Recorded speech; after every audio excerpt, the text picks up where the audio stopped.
Hey everyone, Diavolo here, and today we are covering the entirety of the absolutely massive universe of Dandadan. The expansiveness of Yukinobu's writing should never be understated. The dude is a creative genius, being able to weave in almost all conspiracies, alien theories, and spiritual irregularities to create something completely unique. To be honest though, we shouldn't be surprised that bro came out with something like this. After all, this guy had his fingies in helping create both Fire Punch and Part 1 of Chainsaw Man. He's built completely differently. Either way, enough of me rambling on as per usual, massive spoilers for your smelly anime onlys, and of course leave a like and subscribe if you are new around here, as it really helps out with pushing my content to a bunch of new amazing people. For now though, I truly hope you all enjoy this video. At school, Momo Ayase seeks out her friends to console her after a recent breakup. Not really getting anywhere with them though. Later on, she wanders through the halls, still heartbroken, until she notices a male student being bullied inside of a classroom. She steps in to defend him, shielding the student until the bullies stop their harassment. Afterwards, she leaves, but soon crosses paths with that same male student once again. He mistakenly assumes she's interested in UFOs and aliens, having noticed her staring at his paranormal magazine earlier. Momo quickly clarifies though that she has no interest in aliens, and annoyed by his excessive ramblings, yells at him. Realizing that she was being rude though, she apologizes and explains that she actually believes in spirits, a belief passed down to her from her grandmother, who is actually a spirit medium. However, the male student looks at her and starts mocking her with this belief, as he actually doesn't believe in spirits at all. This sparks a massive dispute between the two, leading them to end up challenging each other to prove whether or not aliens or spirits are real. To prove the existence of aliens, the male student sends Momo to a Nagai hospital, where he's confident she will encounter one. Meanwhile, Momo challenges the male student to enter a tunnel said to be haunted by a spirit known as the Turbo Granny. While the male student listens to Momo on the phone as she talks about her childhood with her grandmother, he unexpectedly actually comes face to face with the Turbo Granny and flees in terror. Momo tries to warn him not to run, explaining that once the Turbo Granny catches up in a race, he'll be cursed, and her prediction comes true, as he attempts to escape on his bike but ends up getting caught up too. Simultaneously to this, Momo is abducted by 3 humanoid aliens called Serpo, who actually plan to extract her womb and reproductive organs to evolve their race. However, their plans are interrupted when the Turbo Granny, having possessed the male student's body, emerges from Momo's phone and begins attacking the Serpo.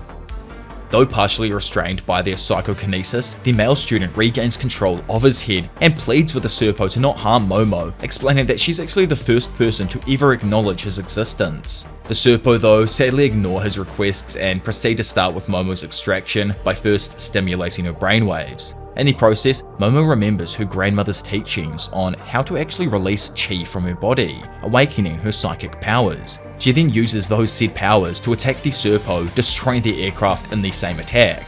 Afterwards, she then expels the Turbo Granny from the male student's body, but notices that he's actually still cursed by it. Before disappearing, the Turbo Granny warns Momo that as long as she possesses the male student's balls, it will remain cursed, and challenges Momo to return to the tunnel to defeat her. Later on, and after escaping the UFO which crashed down on Nagi Hospital, Momo and the male student realize that both aliens and spirits are definitely real. While suppressing his curse, Momo then informs the male student about Turbo Granny's warning. She notices him trying to leave, not wanting to burden her with his predicament, but Momo insists on helping him. She also asks for his name, realizing she never did when they actually first met.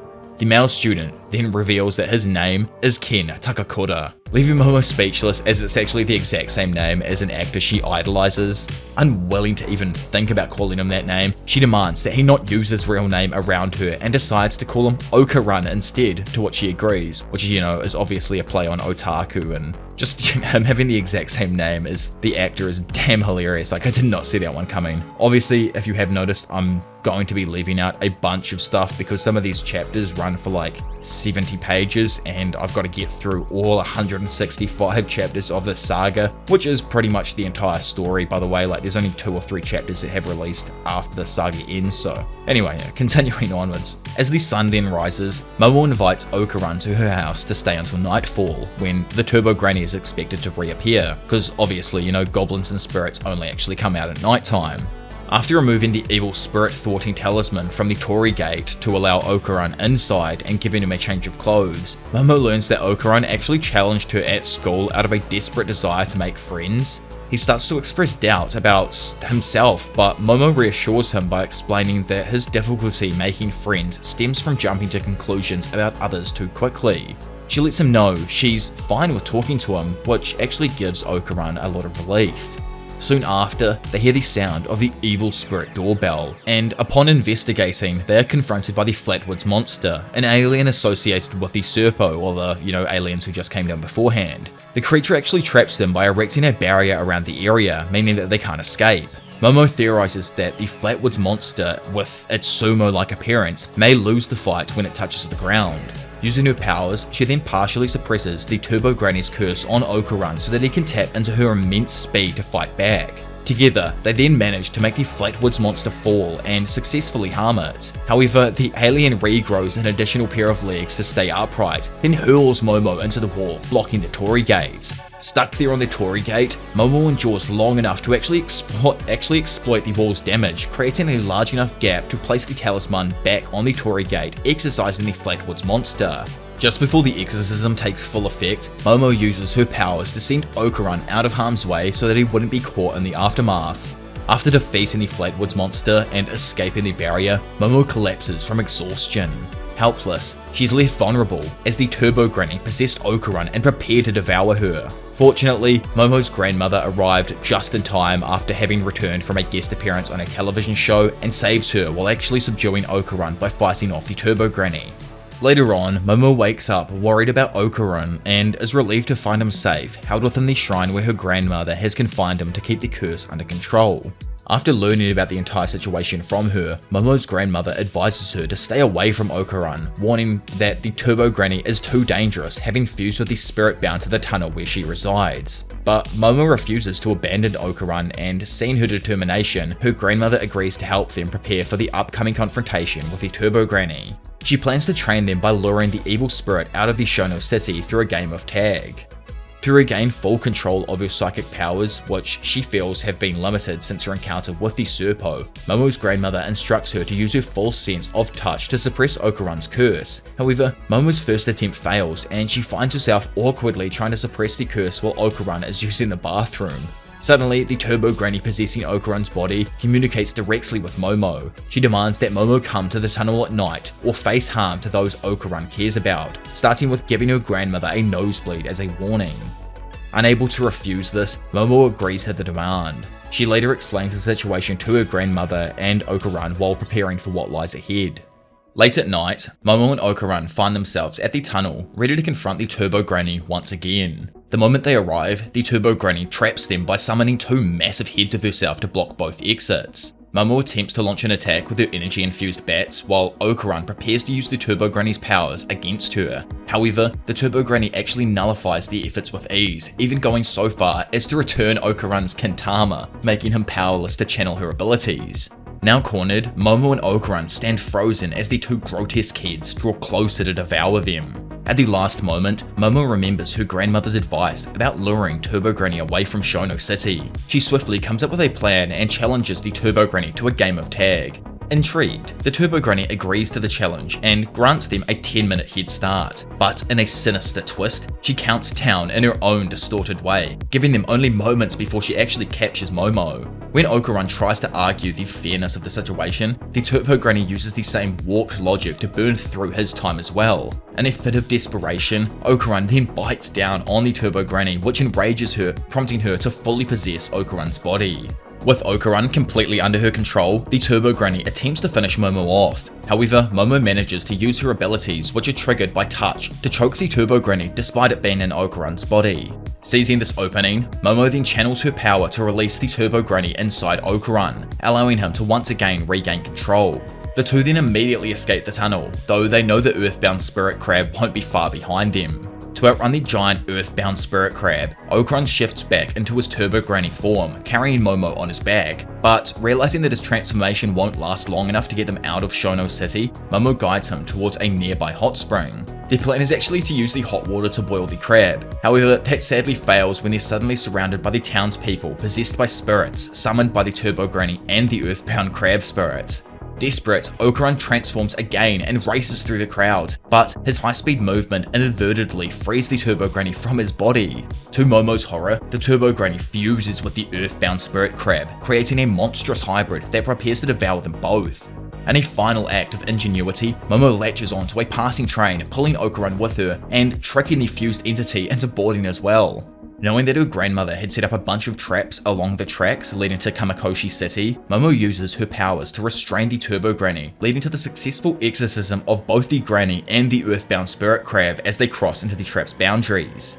As the spirits begin to disintegrate, Momo notices the souls of young girls emerging from the earthbound crab's spirit body. She then leaps off the train to witness the final exorcism of the Turbo Granny.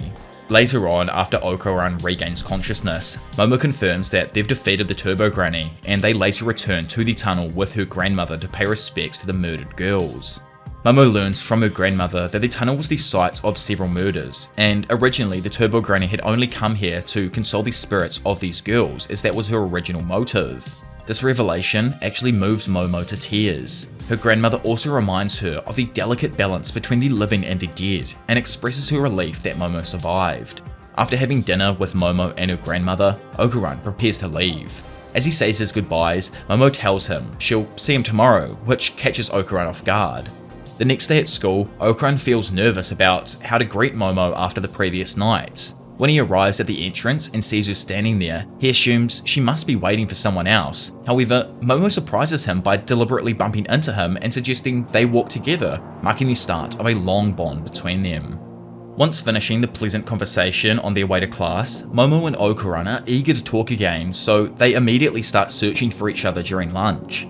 However, despite wandering around the school, neither has any luck. Sitting on a bench outside, Okuran assumes Momo is intentionally avoiding him and starts feeling down, unaware that Momo, actually sitting on a bench opposite him, is feeling the exact same way. Just as Okuran is about to leave, they accidentally bump into each other. After clearing the air between them and realizing they both had been looking for each other, they feel relieved. However, Momo's friends witness the accidental bump into each other and misinterpret it as them kissing, embarrassing both Momo and Okuran. They deny the misunderstanding and start arguing with each other, throwing insults, which actually ends up with them not wanting to speak to each other again. Later on, and while in the bathroom, Okuran reflects on the argument and decides he should probably apologize to Momo. Shockingly, he looks down and realizes that his Kintama is missing. Elsewhere and in class, Momo faces teasing from her friends and classmates about the earlier incident with Okuran. Things get worse when Okuran actually bursts in, trying to explain his dilemma. Irritated, Momo tells him to leave her alone, which Okuran interprets as her being embarrassed to be friends with him. Feeling rejected, Okuran walks away, and Miko points out to Momo that her behaviour seems odd for someone who considers Okuran a friend. After school, Momo feels guilty about her actions and spots Okuran talking to a girl he accidentally bumped into as well. Overhearing the girl bragging to her friends about how she toyed with Okuran's feelings, Momo becomes furious. Using her powers, she drops a basin on the girls' heads, shocking her friends, and then cheerfully joins Okuran, asking him if he'd like to walk her home. As they pass the girl, Momo glares at her, making a snarky comment in the defense of Okuran. When they reach Momo's house, she apologizes for her earlier behavior and listens as Okuran explains his missing Kintama. Obviously, she quickly bursts out laughing at the absurdity of the situation.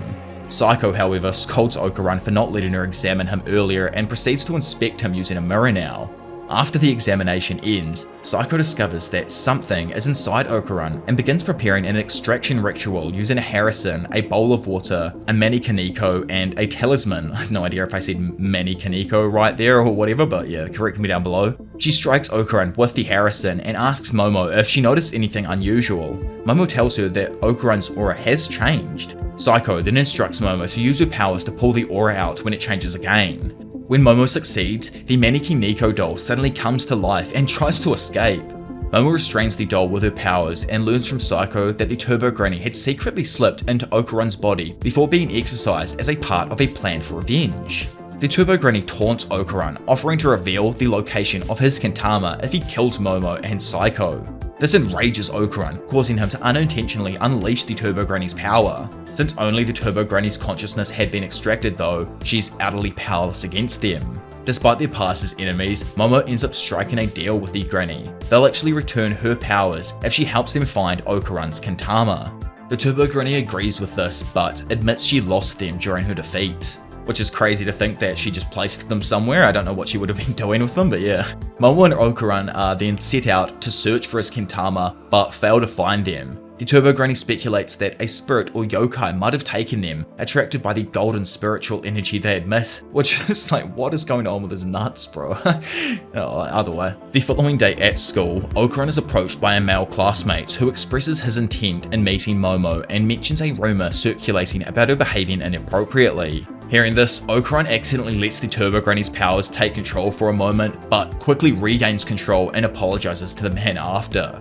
After sitting at his desk, he's shocked to see the Turbo Granny doll emerging from his backpack, thrilled that he's struggling to manage her powers.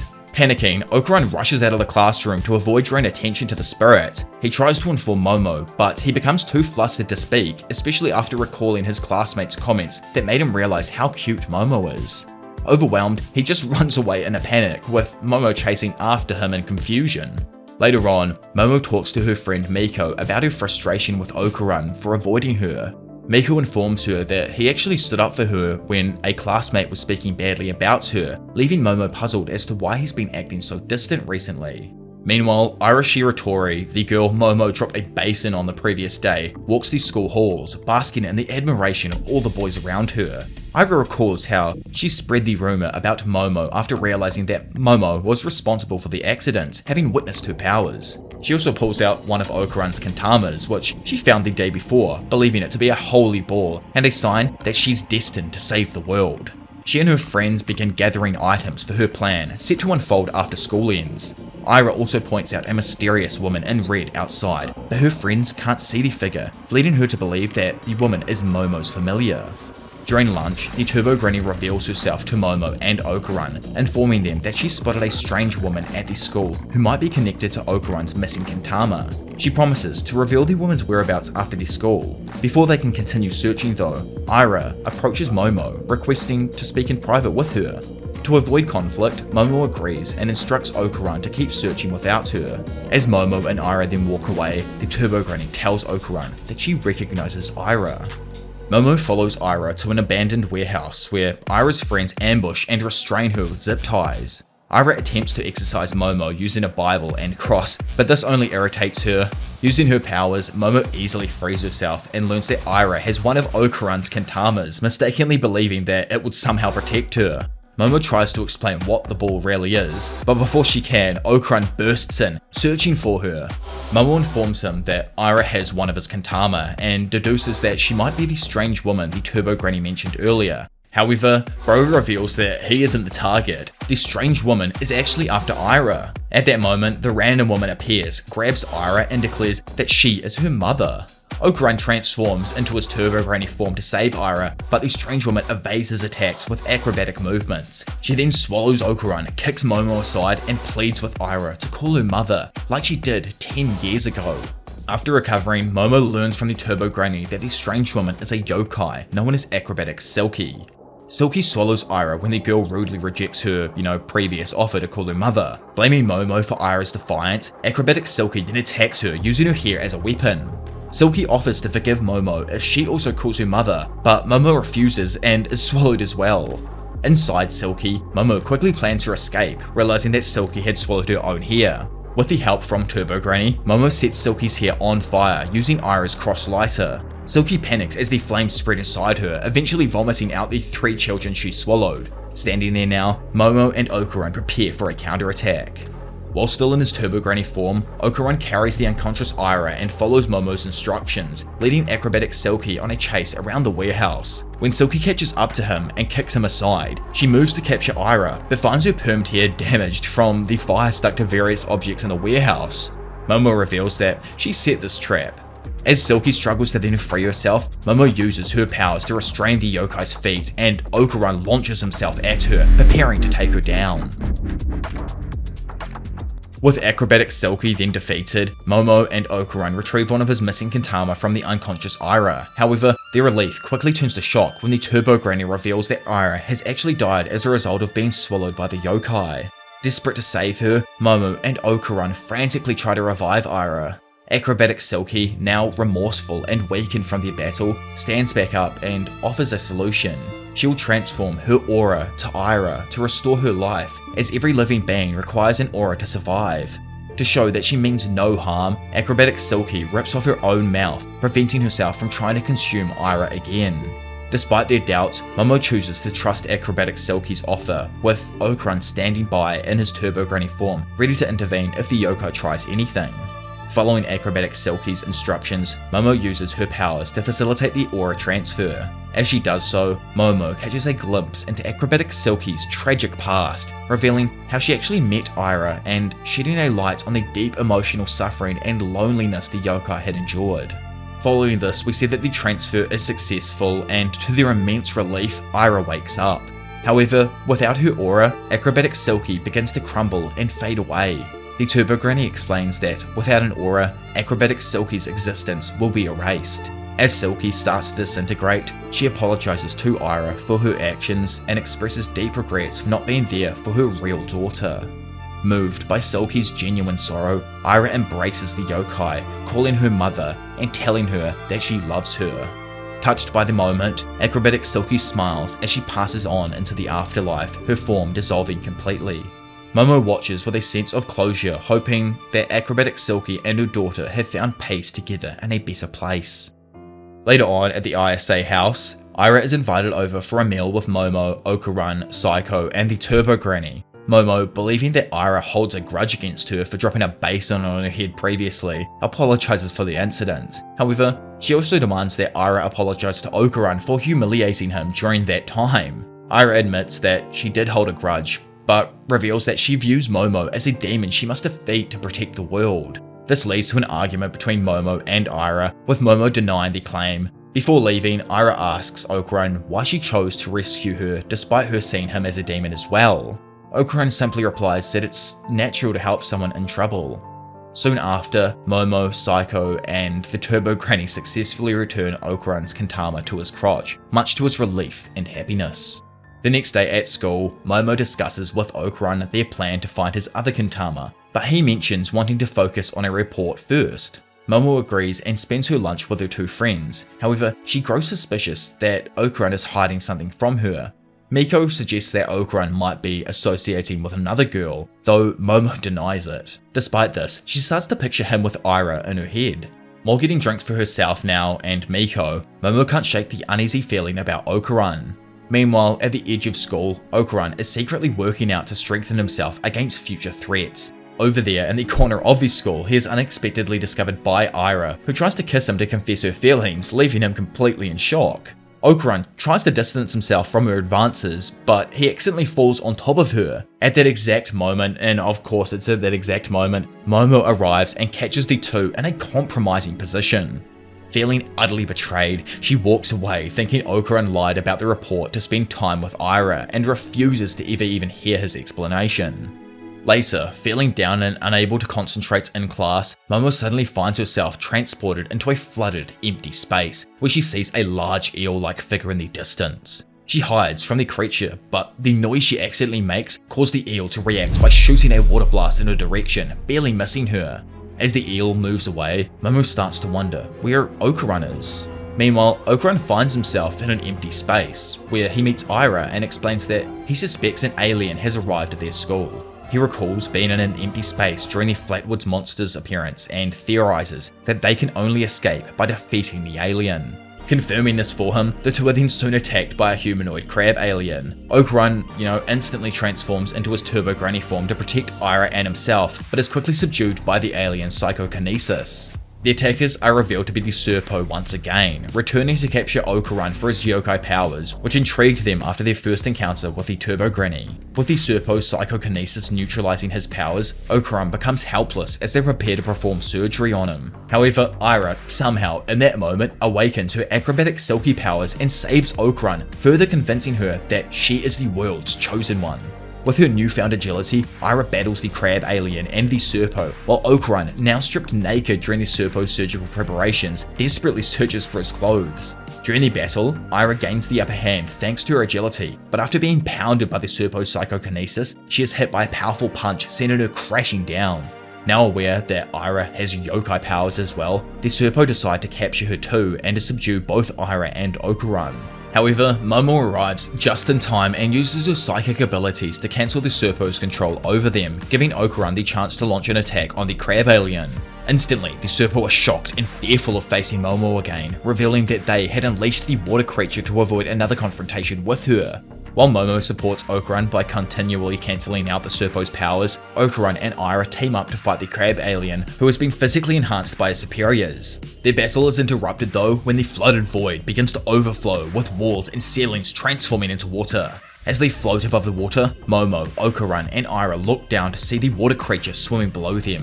Not really getting the situation he's in, Okuran excitedly identifies it as Nessie. The trio though quickly tries to escape as Nessie starts attacking the Serpo. However, the enhanced crab alien isn't finished with him yet and continues his assault underwater, sending shockwaves that cause Aira to be flung upwards towards the watery ceiling where she begins to drown. With the enhanced crab alien blocking Momo's ability to physically grab Aira and the Turbo Granny's powers limiting Okuran's ability to swim, they struggle to figure out how to save her. Their inability to cooperate is obviously due to Momo still being upset with Okuran over the earlier misunderstanding.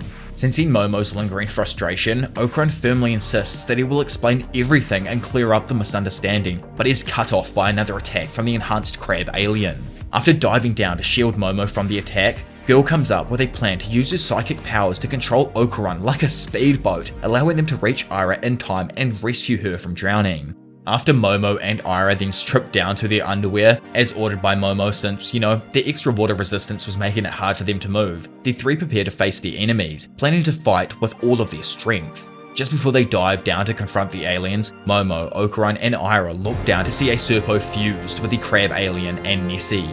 Continuing to use Okuran as a living speedboat, the trio tries to avoid being hit by the Serpo Dover Demon's Nessie water blast attack. Having expended all of the water in its body, the Serpo Dover Demon's Nessie recharges by sucking in water through its gills, prompting Momo, Okuran and Aira to realize its weakness. It cannot continuously fire its blasts. Aira then attempts to prevent the fused creature from launching any more blasts by targeting its gill neck. However, the merged creature retaliates by punching her away with its mantis shrimp arm, sending a barrage of shockwave punches towards the three.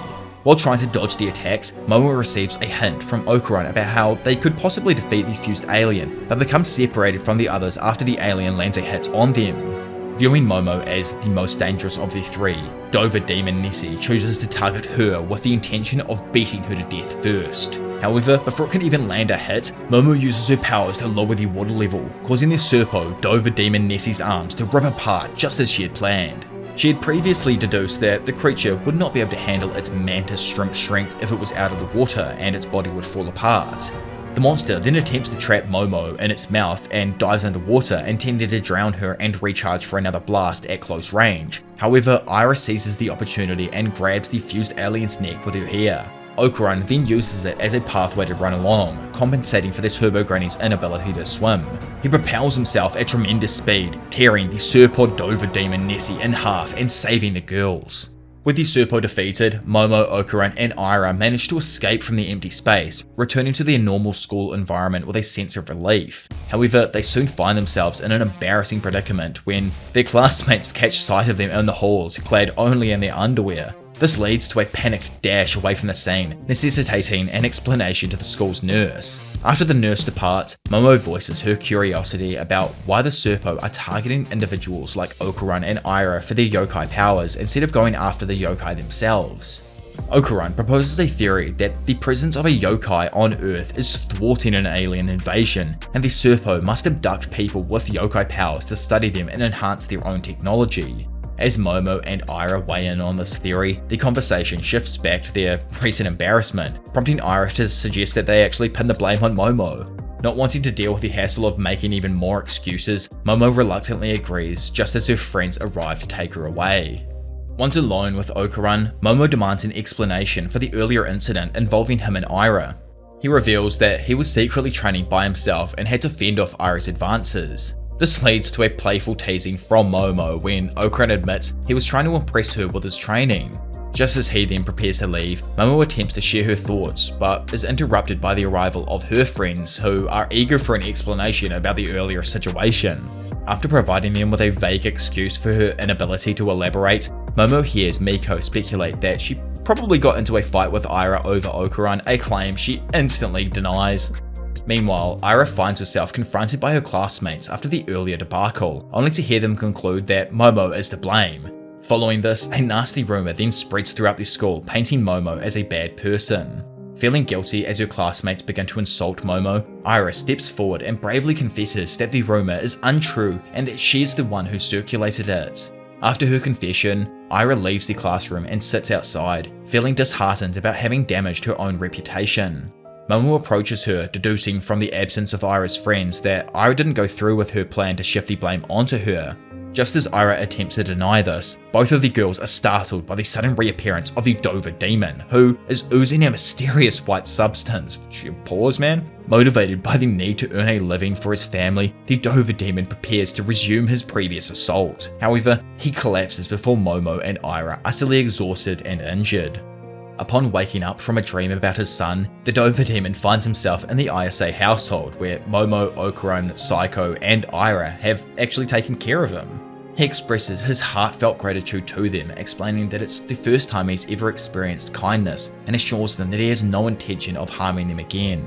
As they gather for dinner, the Dover Demon reveals his struggle to earn money for his son's blood transfusion. Deeply moved by this, Okuran offers to part with his Kintama for the Dover Demon to sell, but Momo objects, insisting that the alien needs to establish a steady income, a sentiment that the Dover Demon agrees with. Preparing to leave in order to not be a burden to them now, he is halted by Seiko, who requests to analyze his blood after recognizing its unique scent. Upon confirming that the alien's blood is akin to milk, Seiko offers the Dover Demon a cow from a farmer she knows, which would probably help solving his financial dilemma. As Momo, Okuran, Seiko, and Ira watch the cow being loaded onto the Dover Demon spacecraft, the alien expresses his profound gratitude, promising to assist them should they ever need help. Shortly thereafter, Momo finds herself prostrating before Seiko along with Okuran and Ira, pleading with her grandmother to buy new uniforms for the trio. While Seiko is willing to purchase uniforms for Okuran and Ira, she instructs Momo to perform a Hiroshi Abe facial expression for her amusement, having seen through her ulterior motives to exploit the financial resources of adults. Momo reluctantly agrees and is soon compelled to answer the door when a visitor arrives. To her shock, the visitor turns out to be Gigi, whom Okuran learns from Seiko as Momo's childhood friend and first crush. Okuran becomes intimidated by Gigi based on his good looks and him being Momo's childhood friend according to Seiko. However, he along with Momo and Ira become unamused by his outburst to Momo's face at the door. Momo then learns from Seiko, I'm assuming it's Seiko or said Seiko, like the watches, you know? That's how I kind of got there in the end. I was calling her Psycho for ages, just apologies there.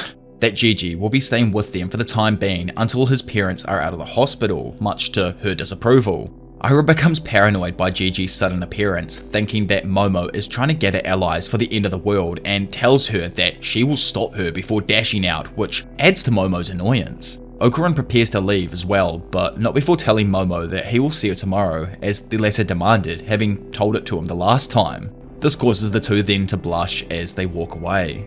While washing dishes, Gigi tells Momo that he regretted having made fun of her when they were little and that he is now able to see spirits after one started taunting him at his house. Although he came to see Seiko for help to exorcise the spirit, Seiko tells Momo that she will be the one to complete the task since her powers only work within Kamikoshi City and that Okuran's Kintama may have something to do with Gigi being able to see spirits. Momo becomes annoyed with Gigi's antics after he is assigned to her class, while Okuran becomes concerned that Momo will no longer be friends with him now that Gigi is back in her life. During lunch though, Momo meets up with Okuran while he is training. The two are then joined by Gigi, who cheers Momo up by offering her favourite yogurt. Okuran becomes depressed seeing Momo having a nice time with Gigi and walks away sadly, thinking that she is just better off hanging out with Gigi rather than him. While walking away, he suddenly sees an anatomical model heading his way and warns Momo. After being moved out of the way by Gigi, Momo sees a shiny ball on the anatomical model's crotch after he jumps over her and tries to stop him with her psychic powers, thinking that it's Okuran's second Kintama. However, she along with Gigi, who continues to hold onto her, is pulled with him as the anatomical model refuses to stop moving forward. Having watched this happen, Okuran then uses his turbo granny speed to catch up to the anatomical model and saves Momo and Gigi from being hit by a random bus. With Okuran's help, Momo tries to stop the anatomical model from running but ends up losing him after he disassembles himself from her grip. Luckily, in the end, the three managed to track him down to a junkyard by following the screams of pain that Momo was causing from constantly striking his heart that the idiot had somehow left behind. There, it's shown that the anatomical model is named Taro, and he's actually rushing over to a female version of himself named Hannah amongst the garbage. As Taro expresses his feelings towards Hannah, Okuran blushes upon reflecting on how his feelings are similar to how he feels about Momo. After this, they bring Hannah to Momo's house, and Seiko agrees to take her in as a resident, while Taro, whose shiny ball turned out to be a Christmas ornament instead of Okuran's Kintama, agrees to remain at school in exchange for seeing Hannah from time to time. While Momo sets up the table for dinner, Okuran, feeling inspired by Taro's earlier words, expresses his resolve to Momo through a song to be more confident with himself, which prompts Gigi into actually joining in. Okuran then learns from Momo that she is actually planning to travel to Gigi's house to rid it of a curse and is in need of his help to accomplish this, much to his enthusiasm to resolve the matter quickly. The next morning, Taro meets up with Hannah, who has been patiently waiting with Momo at her side, while Gigi wakes up from having a nightmare about the evil spirits. During the train ride to Gigi's house, the trio play cards, with Okuran bringing up the legend of Tsuchinoko. Upon arriving at the house, Momo investigates and concludes that the evil spirit haunting Gigi is likely hiding, and their best chance of encountering it will be at night. While Momo then heads to the hot springs to do something in the meantime, Gigi invites Okuran to play soccer. As they kick the ball around, Gigi curiously asks if Okuran has any feelings for Momo. He admits he respects her since she's important to him, but begins to list more things he likes about her, as Gigi does the same. This leads to a friendly argument over who actually likes Momo more. However, the argument is cut short when Gigi notices a peculiar wall attached to the house. After breaking through, Okuran and Gigi discover a hidden room full of talismans, shocking them both.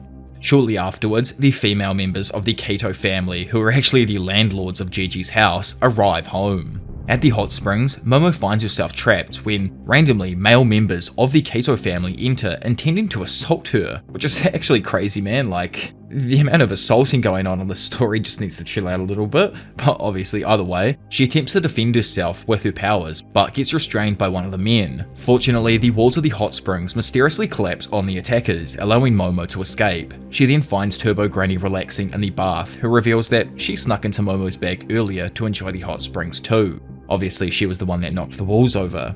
While the locals chase after the Kaito family men, Momo leaves, hoping the men will get arrested for their wild acts. Sitting there, Turbo Granny then informs her that Gigi's house is covered in blood.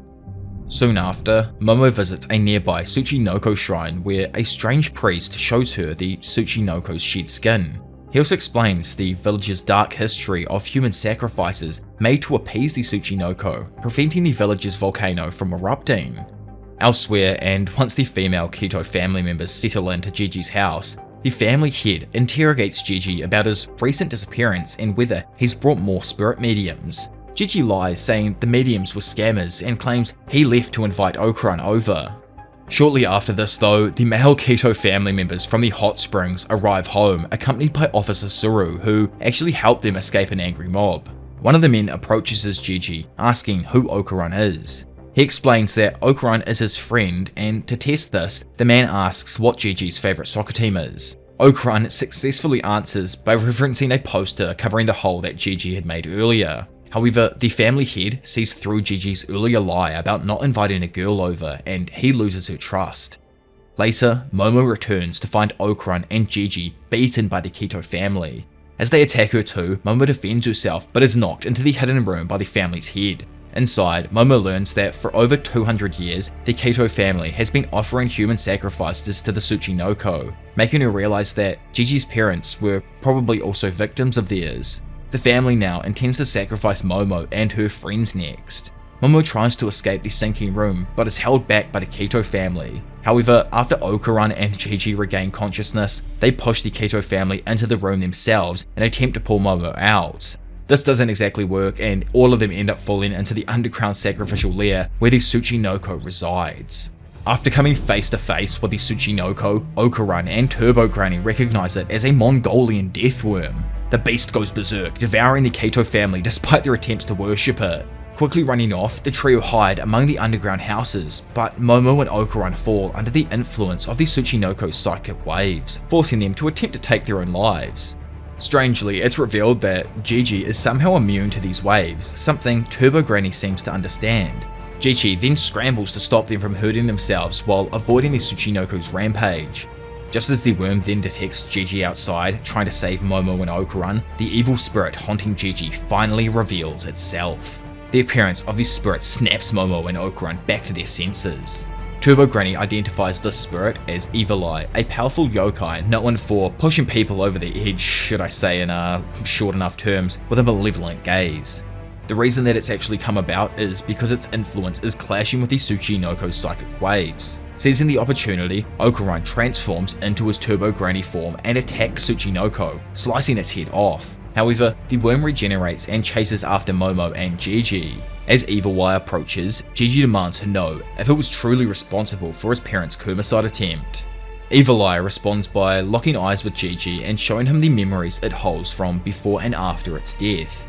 Momo tries to pull Gigi away from the spirit, but he insists the Evil Eye is a victim and rushes towards the lair of the house where the yokai's corpse lies. Turbo Granny warns Gigi to not sympathize with the spirit, but he refuses to heed her advice, believing he's no different from the yokai. Exhausted, Okarun struggles to keep distracting the Tsuchinoko as it turns its focus back on Momo, Gigi, and Turbo Granny, attacking them with electricity and trapping them in its sticky phlegm.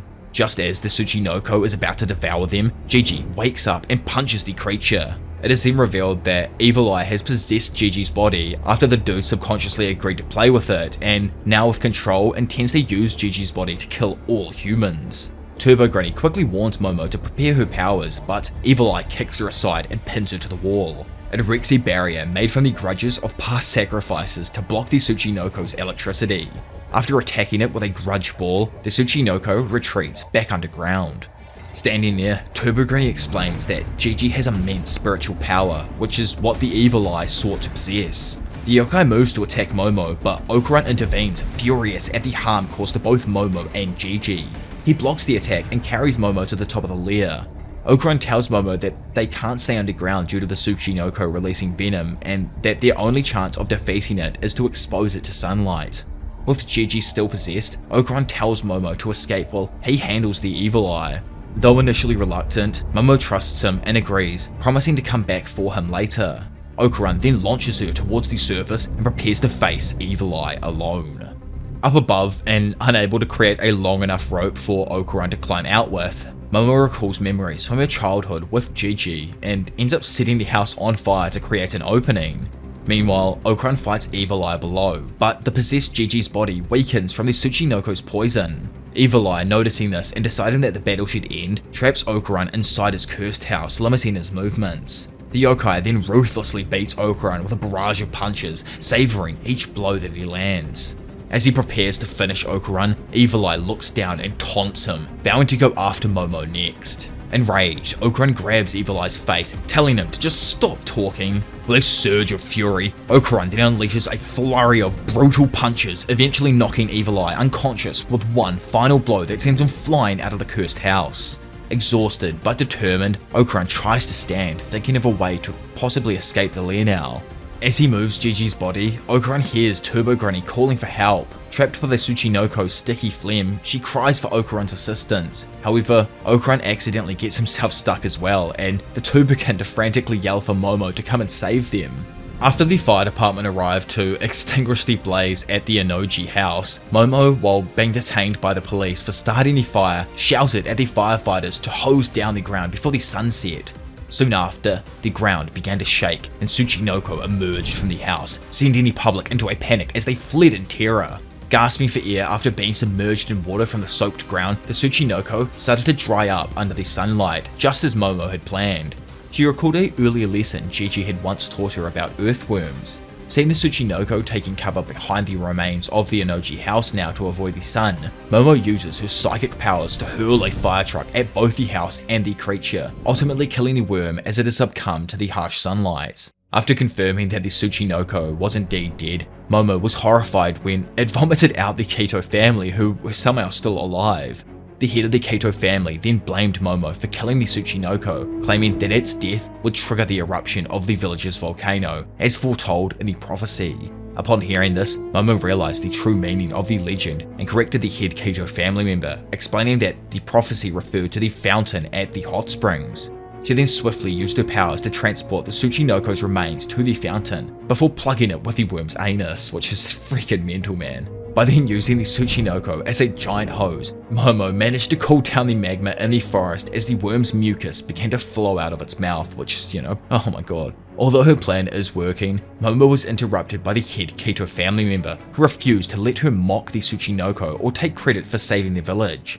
Just then, Momo was defended by Manjiro, the Tsuchinoko shrine priest who revealed himself to be a disciple of Seiko. However, the confrontation escalated further when Evil Eye, having escaped the Tsuchinoko's lair, attacked the Tsuchinoko's remains in an attempt to obviously get the volcano to set off. Momo, Manjiro, and the Kaito family then defended themselves against Evil Eye until Seiko finally arrived with the Dover Demon and Taro, who successfully sealed Evil Eye inside an anatomical model. With Evil Eye finally captured, Seiko announced it was time for everyone to leave. Just after this, as Chiquita piloted the Dover Demon's UFO to help with hosing down the lava using the Tsuchinoko's corpse, Momo rushed back to the lair to rescue Okuran. She was sadly devastated to find the pit filled with lava, but Chiquita quickly intervened, using the UFO to lift a large chunk of magma out of the lava. Inside, Momo discovered Okuran and the Turbo Granny, who had somehow survived being encased in the Tsuchinoko's phlegm. As Momo helped Okuran out, she embraced him after he accidentally fell down on her, expressing her relief that he was still alive. Back at the ISA residence, Seiko, Momo, and Manjiro attempt to exorcise Evil Eye, but fail due to its powerful hold over Gigi. At the dinner table, Ira complained to Momo about not being included in the mission to save Gigi and asked the Dover Demon why he'd returned to Earth. The Dover Demon explained to them that the cow he had been given was unable to actually produce milk and couldn't survive on his planet, so he and Chiquita would need to stay on Earth to ensure Chiquita's health. Meanwhile, Manjiro discussed with Seiko the possibility of hiring the Hayashi for another attempt to separate Evil Eye from Gigi, though they both feared the potential consequences. Their conversation was then interrupted when they heard Gigi's voice coming from Taro. Opening the anatomical model's face, they found Gigi somehow back to normal. Seiko immediately realized that Evil Eye's curse could be temporarily broken by contact with hot water and reactivated with cold water. He gave Momo and Okuran hot water thermoses and instructed Taro to remain attached to Gigi until the barrier's effects wore off. The next day, Seiko took Gigi to visit his parents in the hospital. During their ride there, Momo had a playful moment with Okuran, lightly touching his hand, which caused them both to blush, only to be interrupted by Gigi's complaints about Taro refusing to cooperate. At the hospital now, Gigi became emotional upon reuniting with his parents, and the news of the Kaito family's arrest spread. However, the head of the Kaito family, Naki Kaito, managed to evade capture. Now a fugitive, she's revealed to actually have been a subterranean and vows revenge on Momo for ruining her plans involving the Tsuchinoko. As Momo and Okuran head to school, she fills him in on the plan to hire Hayashi for the next attempt at exorcising Evil Eye from Gigi. Before she can ask Okuran for a favour, they run into her friends Miko and Kei-san, who excitedly tell her that Mr. Mantis Shrimp's UFO made the news during the Daija Town incident. At school, Momo gathers Okuran and Ira to discuss the situation. Ira, now feeling down because her friends and classmates are ignoring her after she confessed to spreading a false rumour about Momo, listens as Momo asks for their help in case Gigi accidentally triggers the curse. Although Okuran and Ira pretend to be reluctant at the idea of a sleepover, they both agree to assist her. That evening at the ISA house, Gigi is given permission to move around with Taro attached to him after the barrier wears off. Seiko warns him to be extra cautious around water. During dinner, however, the worst happens when Gigi comes into contact with a drop of soy sauce and Evil Eye manages to emerge once more. Later again that night, chaos ensues as Evil Eye is accidentally unleashed again when Gigi washes his hands with cold water. The ISA house takes significant damage, much to Ira's frustration as she scolds Gigi for his carelessness. Just then, the hired Hayashi arrive and begin their exorcism performance, but as the ritual progresses, Gigi becomes empathetic towards Evil Eye's suffering. He pleads with his friends to spare the yokai, promising that he can learn to control it.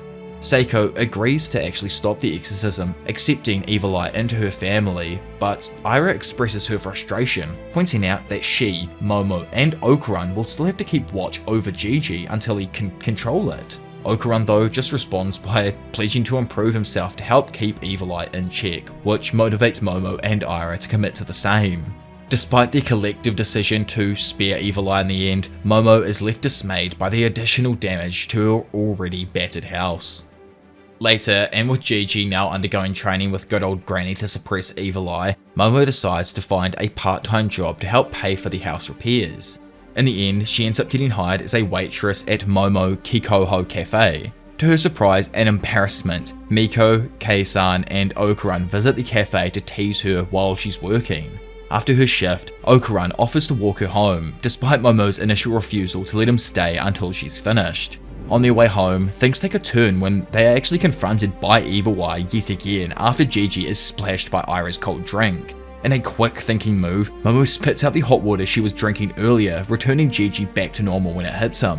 Gigi immediately apologizes profusely for the mishap, but Okuran pushes past him, rushing to Momo's side to make sure she's okay.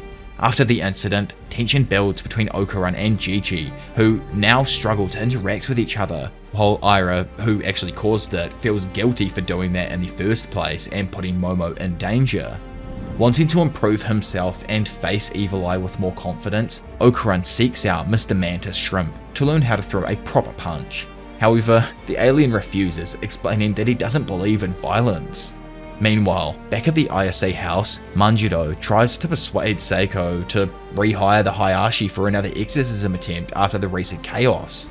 Seiko over time reluctantly agrees, feeling that she may have no other choice. Elsewhere, Turbo Granny observes Okuran struggling to teach himself how to punch. Sensing the determination he has though, she offers to train him on how to better harness her speed and power, suggesting they visit a nearby school for lessons. Aira, who's suspicious of this, follows them to the school and is soon noticed by Turbo Granny, who allows her to end up tagging along with them.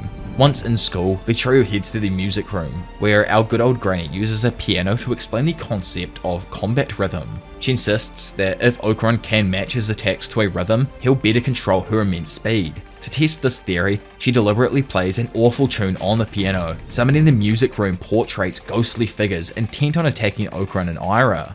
Caught in a nightmarish illusion, Okuran and Aira are forced to defend themselves from the portraits, who launch explosive musical notes their way. Aira easily handles herself well, skillfully dodging all of the notes, but Okuran, distracted, gets hit by a rest symbol that paralyzes him, leaving him vulnerable to another hit.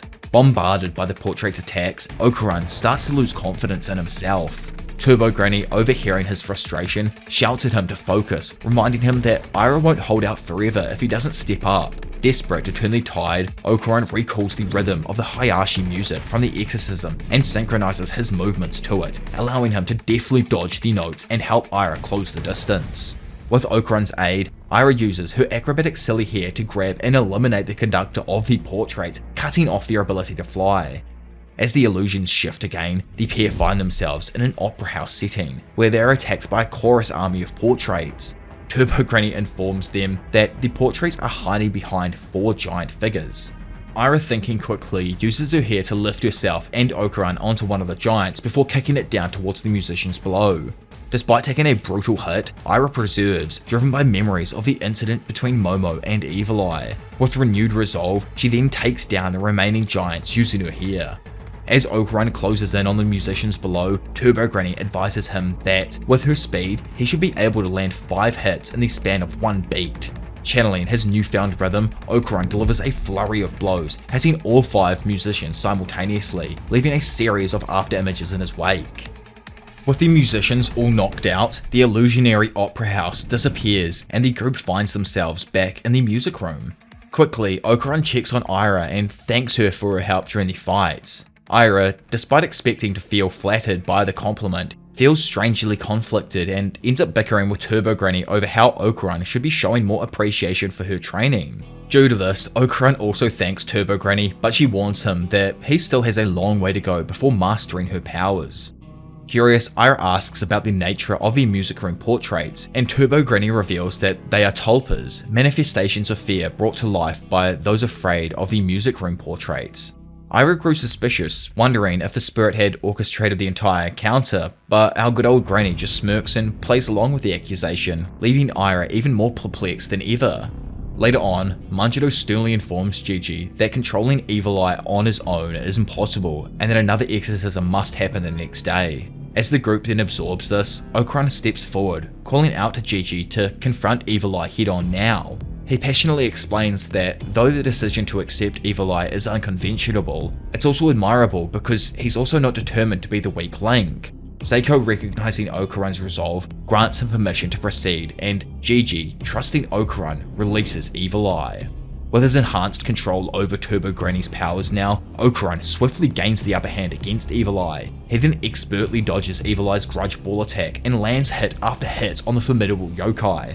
As the battle intensifies, Okuran uses an all-out headbutt, but the transformation's time limit runs out, leaving him exhausted and, at the whim of Evil Eye now. With Momo and the others all worried, Evil Eye remains there standing, still itching for a fight. To their surprise though, Okuran, utterly unfazed by this, refuses to continue the battle, declaring that Evil Eye is a weak opponent not worthy of his time. Frustrated, Evil Eye listens as Okuran proposes a deal to him. They would fight weekly, but Evil Eye must not agree to harm anyone else but him.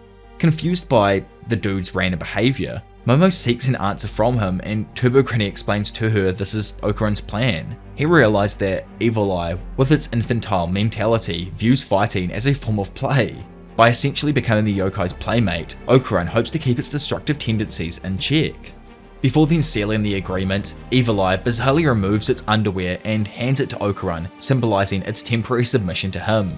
It then gives full control of Gigi's body back to him, eager for his next encounter with Okuran. Gigi, who slowly regains consciousness, is reassured by Okuran that no harm came to anyone while Evil Eye had control and that now he can return to his somewhat of a normal life, which, his life was definitely not normal beforehand. With Evil Eye under control now, Manjiro heads back to his shrine, carrying Evil Eye's underwear as a cursed object to be safely secured. Gigi, ready to leave with his parents, expresses his heartfelt thanks to everyone for taking care of him during this chaotic ordeal. After Okuran and Ira are last to depart, Seiko, feeling overwhelmed by the sheer destruction of their house, decides to take a break from everything. Instead of worrying about repairs, she opts to visit a bathhouse with Momo, the Turbo Granny, and Hannah for some much needed relaxation. On their way back home from the bathhouse, Momo suggests to Seiko that they could ask their friends for financial help to fix their house, but Seiko firmly declines, not wanting to burden anyone else with their troubles. As they reach their house's entrance, they come across a mysterious alien standing before them. Without hesitation, both Seiko and Momo respond by kicking him away, assuming he's trespassing on their property. Moments later, Okuran arrives with Ira, Mr. Mantis Shrimp, and Chiquita. He explains that the alien named Ludris isn't a threat but is actually there to assist them with their house repairs using nanoskin technology. Initially, Seiko hesitates, unsure whether to accept such a generous offer. However, after a little bit of thought, she gives in and allows them to proceed with remodeling the house, relieved to have the situation completely under control. With the house repairs finally completed, Momo and Seiko express their gratitude to their friends for their help.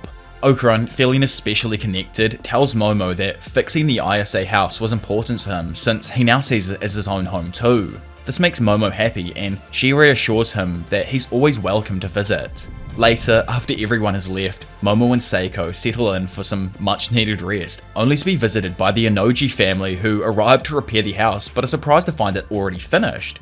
Confronting them, Momo quietly asks them to leave as her grandmother is already asleep. The next day, while walking to school with Gigi, Momo learns that despite the yokai slipping out a few times, Evil Eye has been on relatively good behaviour ever since his agreement with Okuran.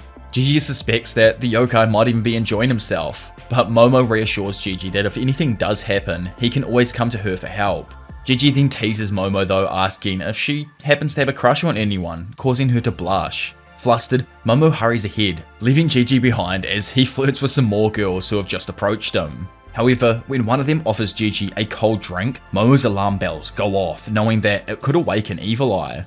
Before she can stop him, Gigi transforms, though his uniform remains intact.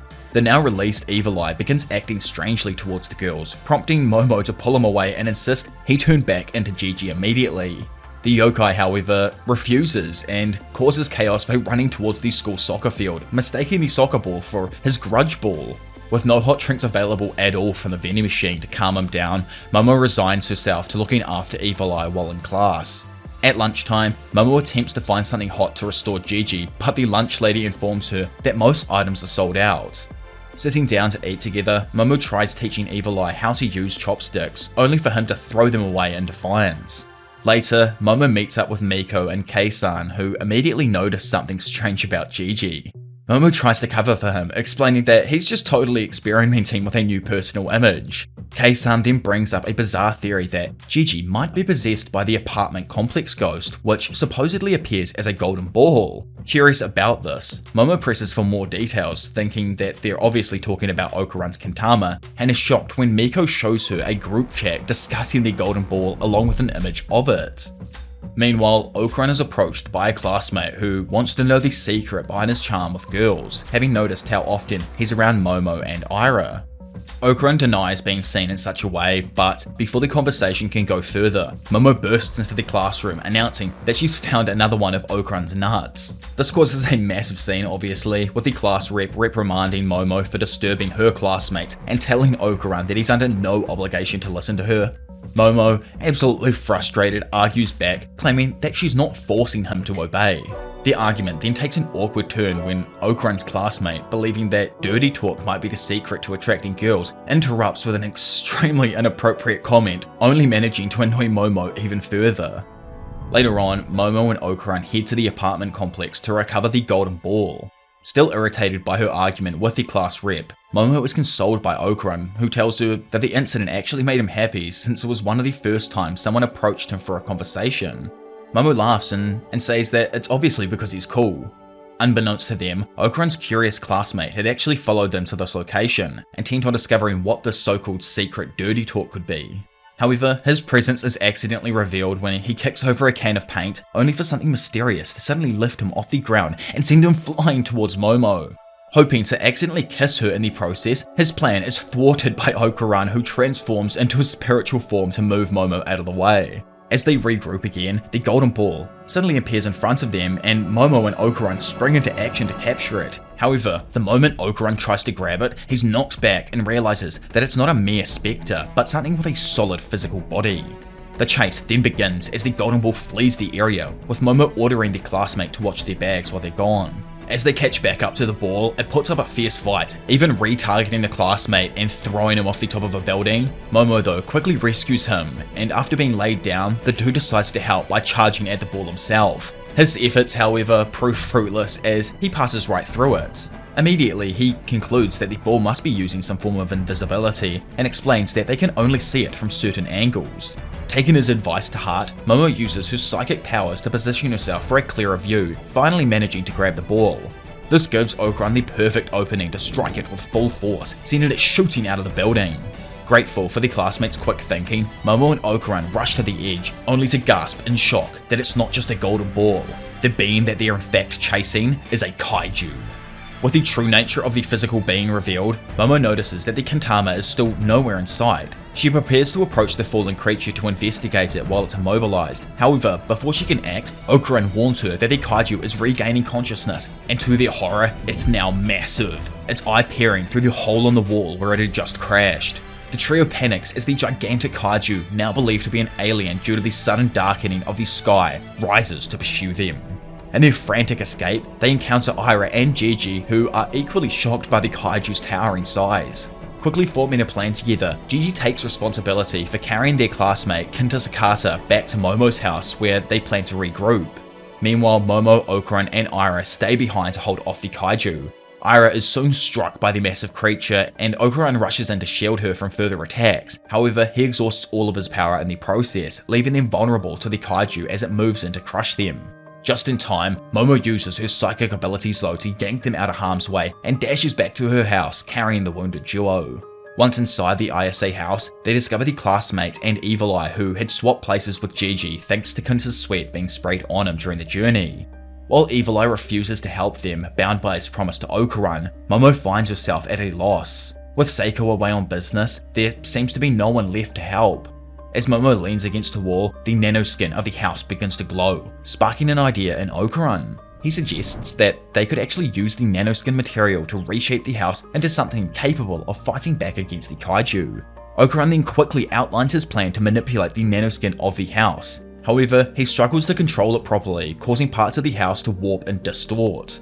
Pulling up to help him though, Kinta unexpectedly takes charge, volunteering to handle the nanoskin reconstruction. His quick thinking leads to the transformation of the house into a massive robot, though he's initially annoyed that its design looks like a giant Buddha, which is actually a result of Momo subconsciously visualizing something large in her head. Naming it the Great Kinta Bodhisattva Zeta version, Kinta readies himself for battle. However, Momo wonders how they're supposed to even make the mecha move. As the kaiju then slowly closes in on the house, Momo, in a panic, tells everyone to press random buttons in hopes of discovering how to control the mech. Chaos ensues around as Okuran is ejected from the cockpit, Momo accidentally detonates the left arm, and Evil Eye escapes in frustration. In the midst of all of this, the Great Kinta takes a brutal kick from the kaiju and sustains damage from its relentless attacks. Okuran, who's obviously still worried about Momo being inside of the mech, contemplates asking Evil Eye for help, but before he can act, the Great Kinta's arm suddenly moves, stopping the kaiju's foot from stomping down on it. Kinta, realizing that he can now control the nanoskin through his own visualizations, manages to gain control over the mech and engages the kaiju in combat. For a while, Kinta successfully fights back, even gaining the upper hand, but sadly, the tide quickly turns when the kaiju turns invisible, ambushing the Great Kinta with surprise attacks. As the mech suffers heavy damage and is knocked to the ground, Kinta struggles to reach the eject lever, being stopped by the inflated airbags. Panicking, as the kaiju continues its assault, Kinta seems helpless laying there. At that moment, Momo and Aira apply their combined powers to the mecha, managing to stop the kaiju's onslaught. Taking over control of the mech from Kinta, Momo and Aira then together deliver a finishing move, a powerful, devastating bomb which finally takes down the kaiju. With the kaiju defeated, the group is transported back to reality from the strange dimension of empty space. However, the sudden return has unintended consequences, as the Great Kinta mech is now fully visible to the public in the city. Acting quickly, Momo takes control of the situation, moving the colossal robot back to her neighborhood and transforming it back into her house. Unfortunately, the experience leaves her and Aira feeling extremely queasy, and they both rush out of the living room. Moments later, Okuran and Gigi then arrive, hauling the defeated kaiju's massive body back to the ISA residence. They are met by a disgruntled Kinta who scolds them for their late return. He also demands to know what's going on, prompting Okuran to explain their ongoing search for the elusive nuts, an object of great interest to both aliens and spirits. Kinta, misunderstanding the situation, assumes the fate of the world hinges on finding the golden ball, but Okuran quickly dismisses this exaggeration.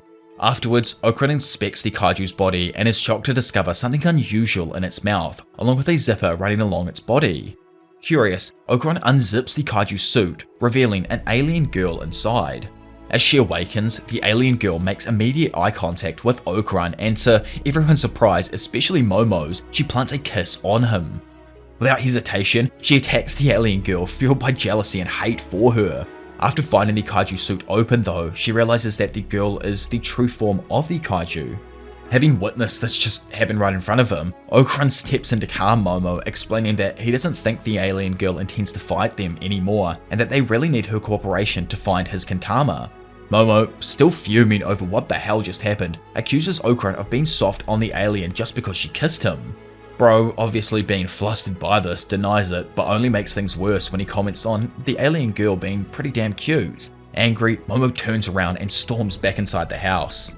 With the alien girl unable to speak their language, Okuran, Gigi, and Kinta visit Mr. Mantis Shrimp, hoping that he could act as a translator. Mr. Mantis Shrimp admits though that he's never encountered an alien like her before, but equips her with a quirky translator one that manifests as a fake pair of glasses, mustache, and a nose disguise. Though the translation is imperfect, Okuran learns that the alien's name is Bamora. She explains in fragmented speech that she's been searching for a powerful fighter to challenge, intending to marry whoever defeats her. Since Okuran technically bested her in combat before, Bamora now sees him as her future husband. Butting in, Kinta tries to correct her, arguing that since he piloted the Great Kinta, he should be the one considered as her victor. However, Bamora dismisses his claim and continues to embrace Okuran, seeing him as her rightful match.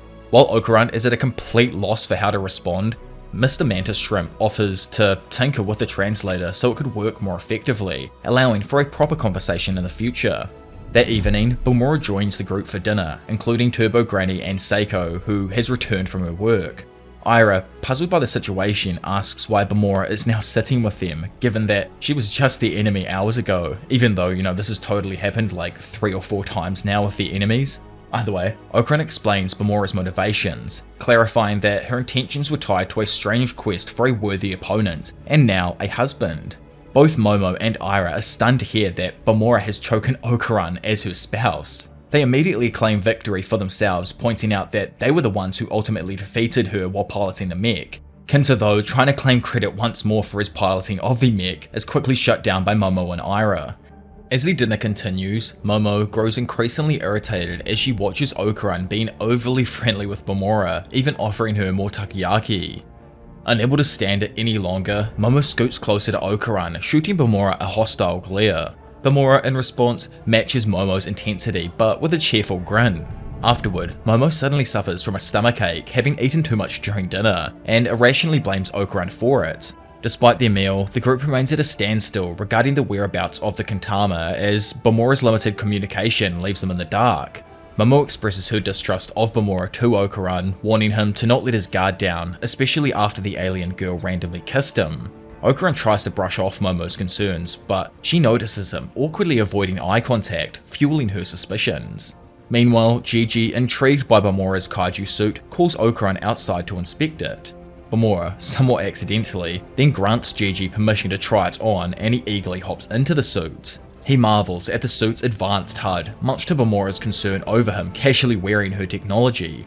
Elsewhere, a mysterious figure, clad in a high-tech suit, launches a surprise attack on the Serpo.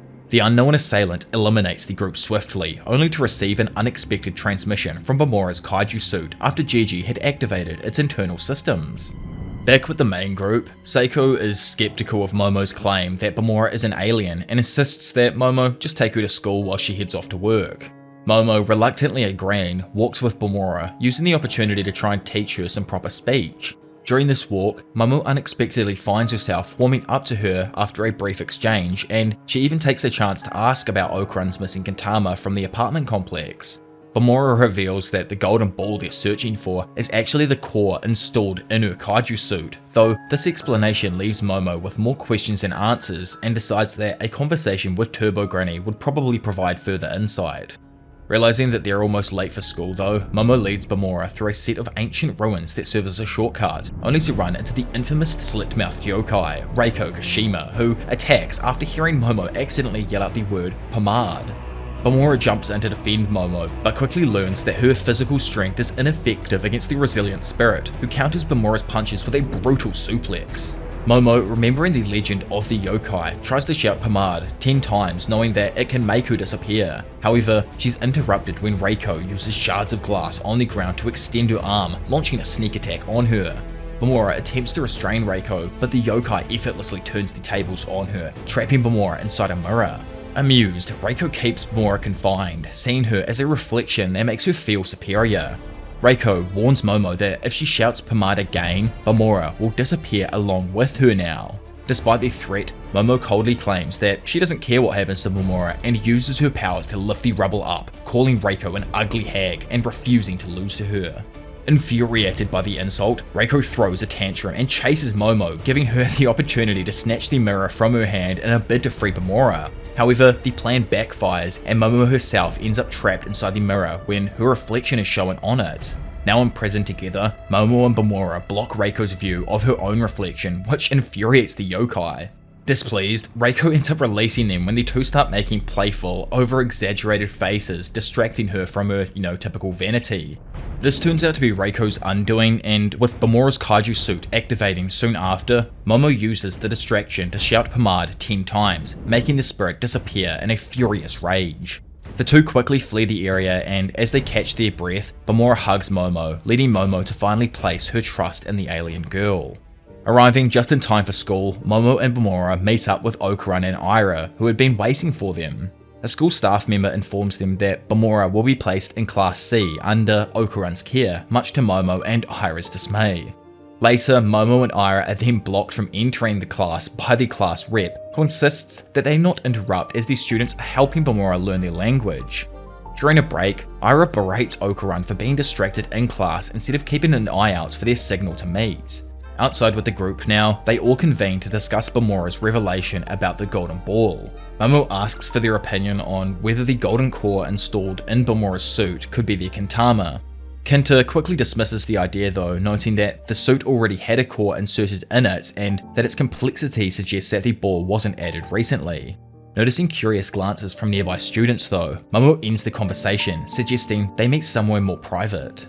At home now, Momo shares her encounter that she had previously with the slit-mouthed yokai, with Seiko, who warns her that she is also now at risk of running into the yokai again. The pomade spell apparently only banishes evil spirits temporarily. On top of that, Seiko instructs Momo to not go outside after 10 PM for the next week and to avoid or cover any nearby mirrors.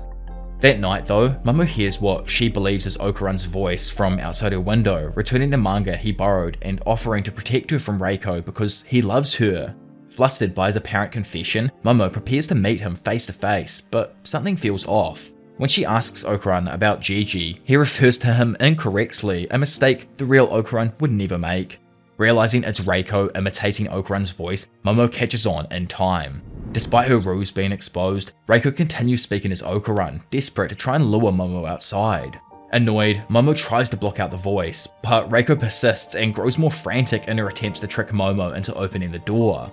The next morning, Momo shows the golden ball installed in Bamora's suit to the Turbo Granny, asking if it could be Okuran's Kintama. Turbo Granny immediately reacts with disgust, calling it filthy and explaining it's not the Kintama, but rather something akin to human karma. This leaves Momo puzzled, wondering why Bamora would possess such an object.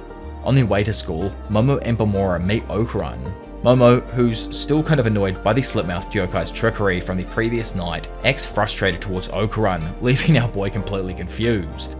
At school, Momo ends up taking a nap at her desk while Bamora continues her language lessons with her classmates, observed by Miko, Kei-san and Rurana.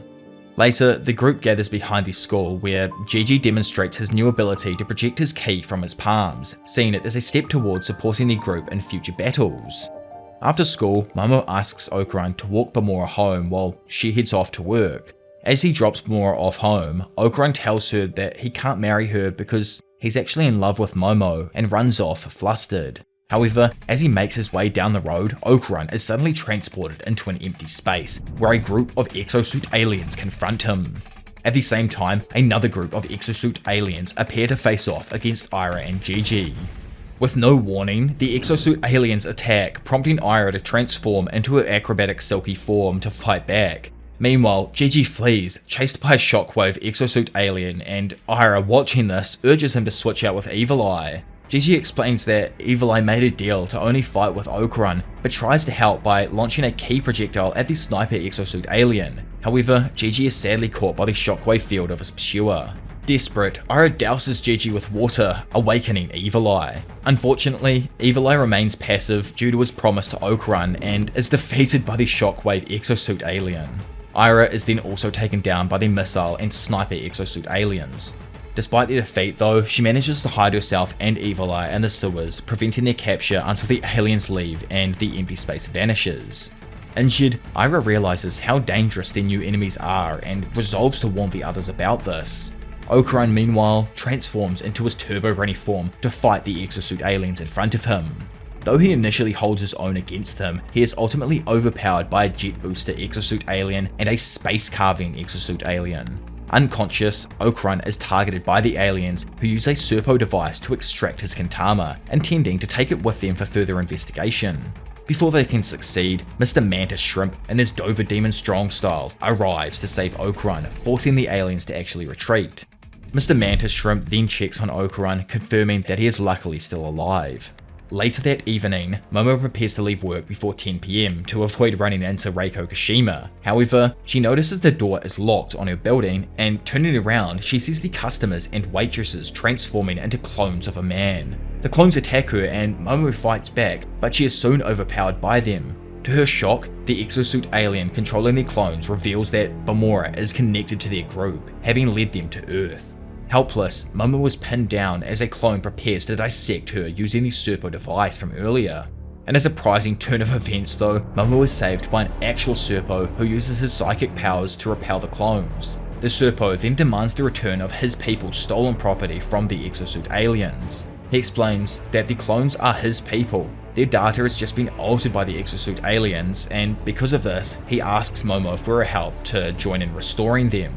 Using a pair of ironings, Momo works with the Serpo to revert some of the altered clones to the original state. However, the puppeteer exosuit alien responsible for controlling these Serpos reveals itself on the ceiling and reasserts control over the remaining clones. Turns out the alien is in another dimension and it's intangible from anything in the real world, making Momo's attempts at attacking it futile.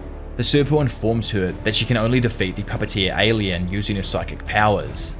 Faced with the daunting task, Momo struggles since she hasn't mastered any psychic attacks so far. As she's then entangled and thrashed by the puppeteer alien's spike protrusions, Momo recalls Seiko's lessons from earlier on in her childhood about the power of words, an ability where words spoken with strong emotion can manifest seemingly impossible outcomes. Inspired, Momo unleashes a spherical psychic blast using her hands cupped in the heart-shaped gesture of Momo Kikoho, repelling the controlled Serpos. She then uses this attack, which she dubs Momo Tri-Beam, to defeat the puppeteer exosuit alien. With the puppeteer exosuit alien defeated, the controlled Serpos return to normal. However, seeing Momo drained of her power from the Momo Tri-Beam, they momentarily consider capturing her. To her relief, the Serpo who had teamed up with her chooses to send his clones away, honouring their original truce. As Momo tends to her injuries, she listens to the Serpo speculate about their common enemy originating from the far reaches of space, explaining that they likely arrived on Earth via a transmission system. Momo, recalling the puppeteer alien's claim that Bamora was allied with them, asks the Serpo if he had seen a girl resembling a kaiju among the exosuit aliens. The Serpo isn't sure but warns Momo that her friends may be in danger of similar attacks. Urgently, Momo demands the Serpo return her to normal space, which he agrees to, requesting to also accompany her so that he could erase the data stolen from his people. Momo hesitantly agrees, needing to actually use him as a disguise to hide in the manga cafe as it's already past 10 PM and she doesn't want to get, caught up with Reiko Kashima after she becomes active. Reiko Kashima actually possesses the man at the front desk, then uses his mirror to search for Momo. As Momo sleeps, the Serpo appears to insert an extendable needle into her, but retracts it as the possessed desk worker knocks, tricking her into actually opening the door. Momo hides under the Serpo's shirt, but almost gets immediately caught when the desk man asks to check under it. Realizing that the man is possessed by Reiko, Momo uses her powers to control a bandage and wrap it around the mirror in his pocket, dispelling the possession that is currently over him. Confused, not being under, the possession anymore, the man just leaves the room, apologizing for his rudeness. Momo then questions the Serpo about the needle device, but he avoids the question by asking if she has ever confessed her love to anyone, much to her annoyance. On her way home, Momo was stopped by Chiquita, who warns her that her friends were attacked. Horrified, Momo rushes home to find her living room bloodied and Ira and Gigi bandaged up in bed. She also discovers a dead octopus under the sheets, identified by Mr. Mantis Shrimp as one of the exosuit aliens Okarun had defeated, confirming that the aliens cannot actually survive on Earth without their suits. Investigating the destroyed exosuit, Momo finds a core similar to the one Bamora has in her suit. She learns from Mr. Mantis Shrimp that Okarun's nut has actually been taken from him and that now he is hooked up to life support. When Momo sees Bamora again, she immediately attacks her, accusing her of being an exosuit alien spy. Chasing her outside, Momo angrily tells Bamora to never show her face around here again. Though Bamora complies, using her kaiju suit's invisibility to disappear, Momo begins to cry over what had just transpired. The Serpo, who's obviously confused, asks why she's crying if Bamora is the enemy, but Momo insists that she really isn't crying, and acknowledges that humans and Serpos will never truly understand each other. Determined to not wait for another attack, Momo vows to take the fight to the exosuit aliens. The Serpo speculates that the aliens' location is near a nearby transmission system. Later, as Mr. Mantis Shrimp tends to their wounds, Momo is relieved to see Ira and Gigi awake. Learning that Seiko is away in Hokkaido, Ira becomes worried about the lack of backup for future encounters. Momo asks Gigi about Evil Eye's situation, and he explains that the yokai has no interest in fighting the enemy, as he's keeping his promise that he made to only battle Okuran. Despite this, Ira remains frustrated, especially upon learning from Momo that Vamora may actually be working with the exosuit aliens. Gigi disagrees with her though, believing the language barrier may have led to a misunderstanding between them. Momo and Gigi argue until Okuran, weakened but somehow still conscious, speaks up and asks them to please stop fighting. Momo and the others then check on Okuran, who confirms that the exosuit aliens took his Kintama. When he stops responding, Momo panics, but Mr. Mantis Shrimp reassures her, explaining that the attachment in Okuran's mouth helps prevent blood and phlegm from suffocating him, and he likely removed it so that he could speak up because he couldn't stand to hear his friends argue anymore. Feeling guilty over this, Momo and Gigi eventually calm down. Later on, the group then gathers outside to introduce the Serpo to Mr. Mantis Shrimp. Momo informs the Serpo that these exosuit aliens now possess Okuran's Kintama, which the Serpo confirms will likely be used to summon their main force within 5 days, which is actually crazy to think as a nut can summon an entire force to Earth to attack. Lacking a way to currently bring Seiko back from Hokkaido in time, Momo and her friends decide to spend their remaining time training. Following the Serpo's suggestion, Mr. Mantis Shrimp, after failed attempts from Momo and Ira, remodels the ISA house into a moving vehicle and drives the group to the Serpo base. At the base, they use combat-style simulators to train by projecting holograms of the exosuit aliens they had just fought. By the end of the practice, Momo, Gigi, and Mr. Mantis Shrimp receive sharp criticisms from Ira for underperforming. Later on, Momo tries to contact Seiko by phone but gets no response. Mr. Mantis Shrimp then uses her house to drive back to Chiquita for the night. Unable to sleep, Momo hears a constant banging on the wall. Gigi helps her by using his key to cover her ears, impressing her. He then offers to keep doing this until she falls asleep. The next morning, Okuran wakes up to the shocking realization that he's having an out-of-body experience. Searching for Momo, he finds her curled up with Gigi, both asleep. Frustrated, Okuran tries to get their attention but realizes they can't see him. After then overhearing Ira and Momo discussing the situation, he heads into the house, hoping to find Seiko or the Turbo Granny, only to remember that they're currently in Hokkaido. Just then, the phone rings, and Okuran, who tries to answer it, is sucked into the call. Randomly, he's transported to Hokkaido, where it turns out the Turbo Granny was the one calling for Momo. Now in Hokkaido with them, he can see that they're currently fighting a yokai, and after exercising it, Seiko notices Okuran's astral form, deciding to then sit down and listen to his explanation of what's currently going on back at home.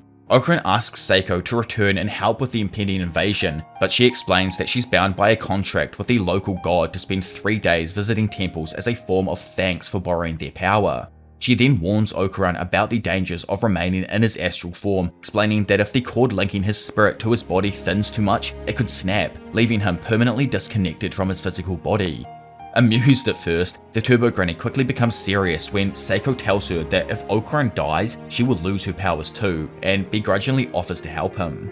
The Turbo Granny advises Okuran to return to his body by following the spiral magnetic fields in the telephone lines, the same way he had arrived in Hokkaido. Before Okuran leaves, Seiko offers some parting advice to him, instructing him to incorporate his spiral power, spiral motion, and movement whenever he faces a strong opponent. After completing their training up until the night of the invasion, Momo, Ira, Gigi, Mr. Mantis Shrimp, and the Serpo head out in the mobile ISA house to stop the exosuit aliens from summoning their main force. They also leave Okuran behind at the Serpo base to continue recuperating. Meanwhile, Okuran manages to get close to his body by travelling through the telephone lines. He decides to follow the path of his cord along the road, but this causes him to miss the ISA house as it passes by just when he turns around. Over with the other group, and during the drive, Momo gives Gigi a Serpo communicator so they could actually stay in touch during combat, and advises him and Ira to use the power of words. As they enter empty space where the exosuit aliens have already opened their warp gate to summon most of their spacecraft, the ISA house comes under attack from the exosuit aliens. Unharmed by the initial attack, Ira, Gigi, and Mr. Mantis Shrimp leap out of the destroyed ISA house to fight back. Mr. Mantis confronts the Mantis exosuit alien, using his laser blades to strike and send the alien reeling. When the multi-armed exosuit alien restrains Mr. Mantis Shrimp with his mechanical arms though, Ira intervenes. She uses her acrobatic silky hair to grab his arms and pull him out of the way, then moves in to land a kick on the multi-armed exosuit alien. Screaming out, Ira then tells Momo to proceed and close the warp gate. Momo hesitates, pointing out the number of enemies surrounding them and worrying that if one of them falls to their enemies, they might lose since defeating them here requires teamwork. The Serpo, realizing that the gate is open earlier than expected, urges Momo to listen to Ira and close it, warning that they won't be able to stop the enemies once the main forces arrive. Noticing her hesitation though, Gigi, Mr. Mantis Shrimp and Ira all reassure Momo that they can handle the enemies present. Finally convinced, Momo departs with the Serpo and closes the warp gates. Back at the Serpo base, Okuran wonders where the ISA house is gone, but re-enters his body to regain consciousness. Though he wants to join Momo and the others to help stop the invasion, his body is still in too much pain to move. However, when he notices a plate of curry left for him with a note on it from Momo that reads, "Love ya," he gains the motivation to reunite with the group. He then transforms and assumes his Turbo Granny form as he smashes back his dinner. Ira, Gigi, and Mr. Mantis Shrimp continue supporting each other in the fight against the exosuit aliens. To gain an advantage, Ira tells Gigi and Mr. Mantis Shrimp that they must ambush and defeat one of the aliens when an opening presents itself. She matches herself against the multi-armed exosuit alien, countering his 6 mechanical arms with her acrobatic silky hair and moving in for a kick.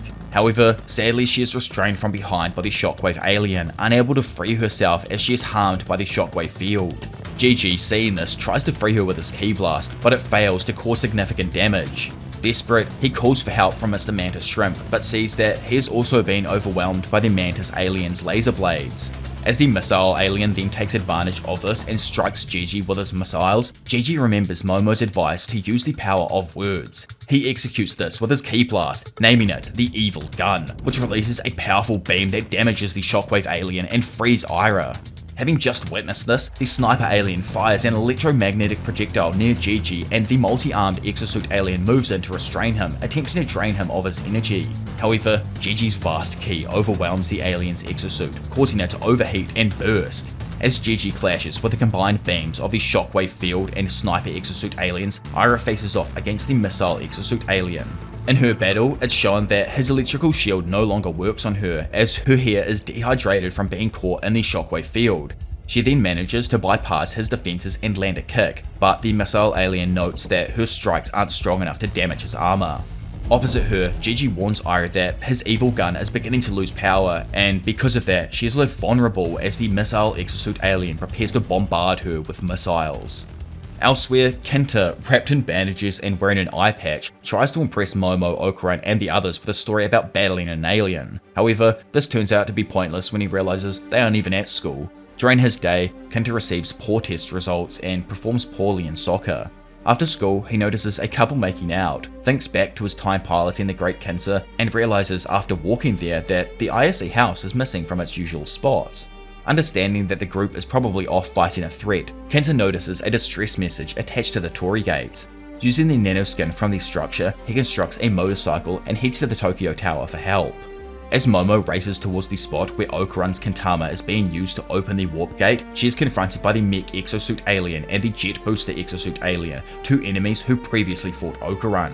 Momo uses her powers to shield herself from their attacks, while the Serpo erects a physical shield to protect them from the mecha exosuit alien's rapid gunfire. However, with only one arm available to maintain the shield, the Serpo is unable to block all of the bullets and is shot in the head. Urging Momo to defeat the exosuit aliens quickly instead of helping him, the Serpo tells her to just press on. Determining that she is currently too far away to use her Momo Tri-Beam though, and that she can actually only use it once due to the energy drain, Momo calls out for the Serpo to hold on a little bit longer. Suddenly, Bamora appears in her kaiju suit, now in its giant form, and launches an invisible attack on the mecha exosuit alien, defeating it. However, the jet booster exosuit alien, using electrical restraints from the space carving exosuit alien suit, restrains Bamora, forcing her to shrink down to her normal size, so that the space carving exosuit alien can remove her from her suit. Momo, still under the impression that Bamora is allied with the exosuit aliens, is confused as to why the space carving alien is attacking her. Looking at her, Bamora thanks Momo for her friendship, but suddenly the space carving exosuit alien impales her through the stomach with his tail, shocking Momo. After the space carving alien hurls Bamora aside, Momo instinctively uses her psychic powers to catch her. Still disorientated by the unfolding events, Momo attempts to close Bamora's wounds using her abilities, while the Serpo raises his shield to fend off attacks from the jet booster exosuit alien who relentlessly targets Momo. Desperately, she pleads for Bamora to stay alive, eager to hear her out, having finally realized she misjudged her all along. Inadvertently, Momo's psychic powers make contact with Bamora's aura, causing her to experience vivid memories of Bamora's past. These visions are shared with Okran, Ira, Gigi, Mr. Mantis Shrimp, and the Serpo, transmitted through the Serpo's communicator. Bamora's memories begin with a grim scene.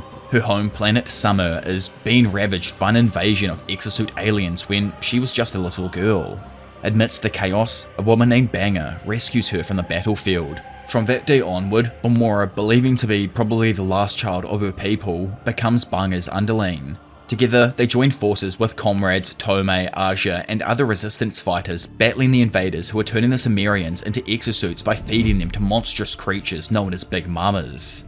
As Bamora reaches adolescence, she and her companions venture west in search of allies, but their journey leads them into an ambush by the exosuit aliens. Only Bamora, Banga, Tomei, and Aja survive the devastating attack. Despite her deepening despair, Bamora finds solace in Banga's reassurance that they still have a chance to escape by using the Summer Pyramid to transport themselves to their second homeland, Idea.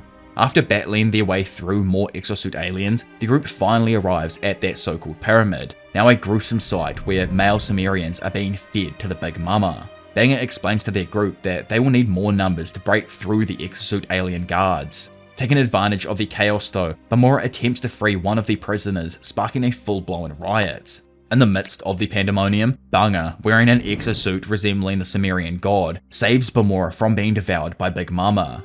Her heroic actions inspire the male Sumerians to fight back against the enemies for the sake of Bamora, the last surviving child of their entire race. After reaching the pyramid's warp gate and activating it, Banga makes a heart-wrenching decision and forces Bamora to enter the gate alone, as there is only enough power to transport one person. With a heavy heart, Banga says her final goodbyes to Bamora as she departs. Once Bamora has vanished, the space-carving exosuit alien and his allies confront Banga, threatening to torture Aja if she does not reactivate the warp gate to pursue Bamora. Upon Bamora's arrival on Earth, which is actually called Idea in their race, Bamora wanders the streets of Kamakoshi City, still clad in her exosuit and searching for a strong husband, as Banga had requested in their final moments together. Eventually, this quest leads her to cross paths with Momo, Okran, and Kinta at the apartment complex, setting the stage for the exosuit aliens' arrival on Earth. After Bamora's memories conclude, with her decision to join the family to combat the Kur invasion despite her deep-rooted fear of them, Okran, Ira, Gigi, and Mr. Mantis Shrimp feel a surge of empathy for everything Bamora has endured. Momo, however, looks at her enemies with a mix of fury and sorrow, tears filling her eyes. Struggling as his energy fades, the Serpo then keeps his sixth sense organ active to shield the rest of the group from the Jet Booster aliens' attacks so that Momo can continue to heal Bamora. In a final effort, the Serpo then uses his extendable needle device, originally actually meant for Momo in case she was gravely injured, to heal Bamora's impaled stomach. His body weakens further, but before collapsing, the Serpo asks Momo to erase the data stolen by the exosuit aliens by destroying their suits. Suddenly, the Jet Booster exosuit alien kicks Momo aside and grabs Bamora by the throat. The space-carving exosuit alien, now confident that he has tracked Bamora to a planet they could conquer, proposes swapping his suit's head with hers, believing that it might bring him some more luck given that she's somehow still alive. Before they can act though, Momo, with her empathy beginning to overwhelm her, uses her psychic powers to fling a tree at the Jet Booster exosuit alien, forcing him to release Bamora. Momo then immediately embraces Bamora and apologizes for her past harsh treatment of her. She tells Bamora that after witnessing her struggles, she believes Banga, her mother, is still alive. Glancing at the fallen Serpo, Momo gently admits that Rokuro is the only Serpo she has ever truly liked and vows to honor his final request. Meanwhile, the space-carving exosuit alien, unfazed by Momo's resolve, taunts her, revealing his intent to turn her body into his next exosuit. Momo, undeterred, challenges the aliens, telling Bamora to stay behind her as she levitates all of the trees and rubble around her, preparing for battle. Elsewhere, the missile exosuit alien, determined to stop Ira from escaping again, deploys his floating discs to electrocute her while she's still down. However, this tactic gives Ira an opening. She uses her acrobatic silky hair to ensnare him when he moves in close. He retaliates immediately by launching a barrage of missiles, which Ira shields herself from using her hair again. At the same time, Gigi, who's back on his feet, once again locks horns with the shockwave field and sniper exosuit aliens, clashing his evil gun against their relentless attacks. Drawing strength from the memory of Bamora, Gigi pushes beyond his limits, impressing his enemies who begin to consider him a worthy candidate for their next exosuit. Ira, caught in a war of attrition in her own battle, struggles to maintain her defenses while delivering powerful kicks that damage his armor. Overwhelmed, both Ira and Gigi seem on the verge of defeat. Just then though, Okuran contacts them via a communicator, telling them he's on his way and advising them to use spiral power as Seiko once taught. Thinking back on his past, Gigi recalls Seiko's lesson to fuse his ki with Evil Eye's energy and rotate them in unison to unleash its full power. Activating on this memory, Gigi charges his evil gun with spiral power, fusing it with the Evil Eye's energy. The surge of power boosts his attack, allowing him to overpower the combined blasts of the Shockwave Field and Sniper Exosuit aliens, defeating them both. Simultaneously to this, Ira taps into the spiral power, transforming her hair into a massive, body-sized drill that pierces the Missile Exosuit alien's armor. She then finishes off the Missile Exosuit alien in a spectacular strike with her new ability. Meanwhile, Mr. Mantis Shrimp is losing ground in his fight against the Mantis Exosuit alien. Remembering the promise that he made to his boss to return for Chikorita before joining the family for the invasion, he dives into a nearby river to fight in his natural element. Determined to repay the debt he owes to those who helped him, he readies himself for the final bout. Sensing the change in terrain, the Mantis Exosuit alien shifts his suit into its water form, gaining the upper hand underwater. Mr. Mantis then struggles to keep up with the alien's heightened agility and is soon pinned against a wall before being injected with venom meant to finally kill him. However, with the exosuit alien now in close enough, Mr. Mantis Shrimp delivers a powerful punch, finally managing to damage his foe. He then transforms into his Dover Demon Strong Style 24 form and unleashes his Jet Punch, further damaging the exosuit even more. Rising back to the surface of the water to expel the venom from his body, Mr. Mantis Shrimp reflects on his race's immunity to toxins. Moments later, the Mantis Exosuit alien erupts in a massive explosion beneath the river, signaling his defeat. Back with Momo, she launches a torrent of debris at the Space Carving and Jet Booster Exosuit aliens. The Jet Booster alien is trapped within the debris, but the Space Carving alien uses his suit's ability to send the debris into his dimension and hurl it back at Momo and Bamora, knocking them off their feet. Following this, he then closes in on the pair, carving space into his hands to strike them at close range, but Momo counters with her Momo Tri-Beam, pushing him back. Just then, a swarm of exosuit aliens arrive through a warp gate, overwhelming Momo and Bamora with the sheer numbers. Despite their efforts, the duo is ultimately restrained, trapped by the relentless wave of enemies. Luckily for them though, Okuran, just in time, uses his telephone line transportation to swiftly take out a few exosuit aliens and rescue Momo. As he cradles her in his arms, he mentions that the curry she left for him was absolutely delicious. Momo, overwhelmed by emotion, hugs him tightly, tears streaming down her face in response. She then urgently asks him to save Bamora, who is still being restrained by the aliens, but before Okuran can act, Iris steps in with her pirouette noble drill, eliminating Bamora's captor. A wave of relief then washes over Momo as she sees Ira again, while Ira is equally relieved to find Momo still alive. The two share a moment together, and Momo is further reassured when Mr. Mantis Shrimp, the GOAT in my opinion, reappears, knocking back an exosuit alien with his well-placed punch. Honestly, I love Mr. Mantis Shrimp, man. Dude's a GOAT. Momo quickly asks about Gigi's whereabouts, and this prompts Okuran to mention that something terrible is happening. His ominous statement actually refers to Evil Eye, who is now on an utter rampage, destroying any exosuit alien in his path, driven by the urge to fight Okuran, since today is actually Tuesday. As Evil Eye joins back with the group, he warns the exosuit aliens to not interfere with his battle against Okuran, or they will face deadly consequences. With her allies gathered all back around her, Momo feels emboldened to fight once more.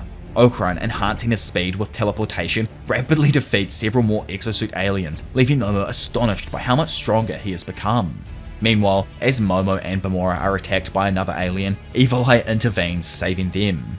Still intent on fighting Okuran though, Evil Eye disrupts Okuran's teleportation by throwing his massive weapon at the telephone lines, then charges at him before engaging the student in close combat. Their battle is interrupted though when the Jet Booster Exosuit alien and another multi-armed alien attack Evil Eye. Okuran, who's obviously there just with them, becomes locked in a fight with the Jet Booster Exosuit alien, while Evil Eye, undeterred by this, defeats the multi-armed alien and continues his rampage.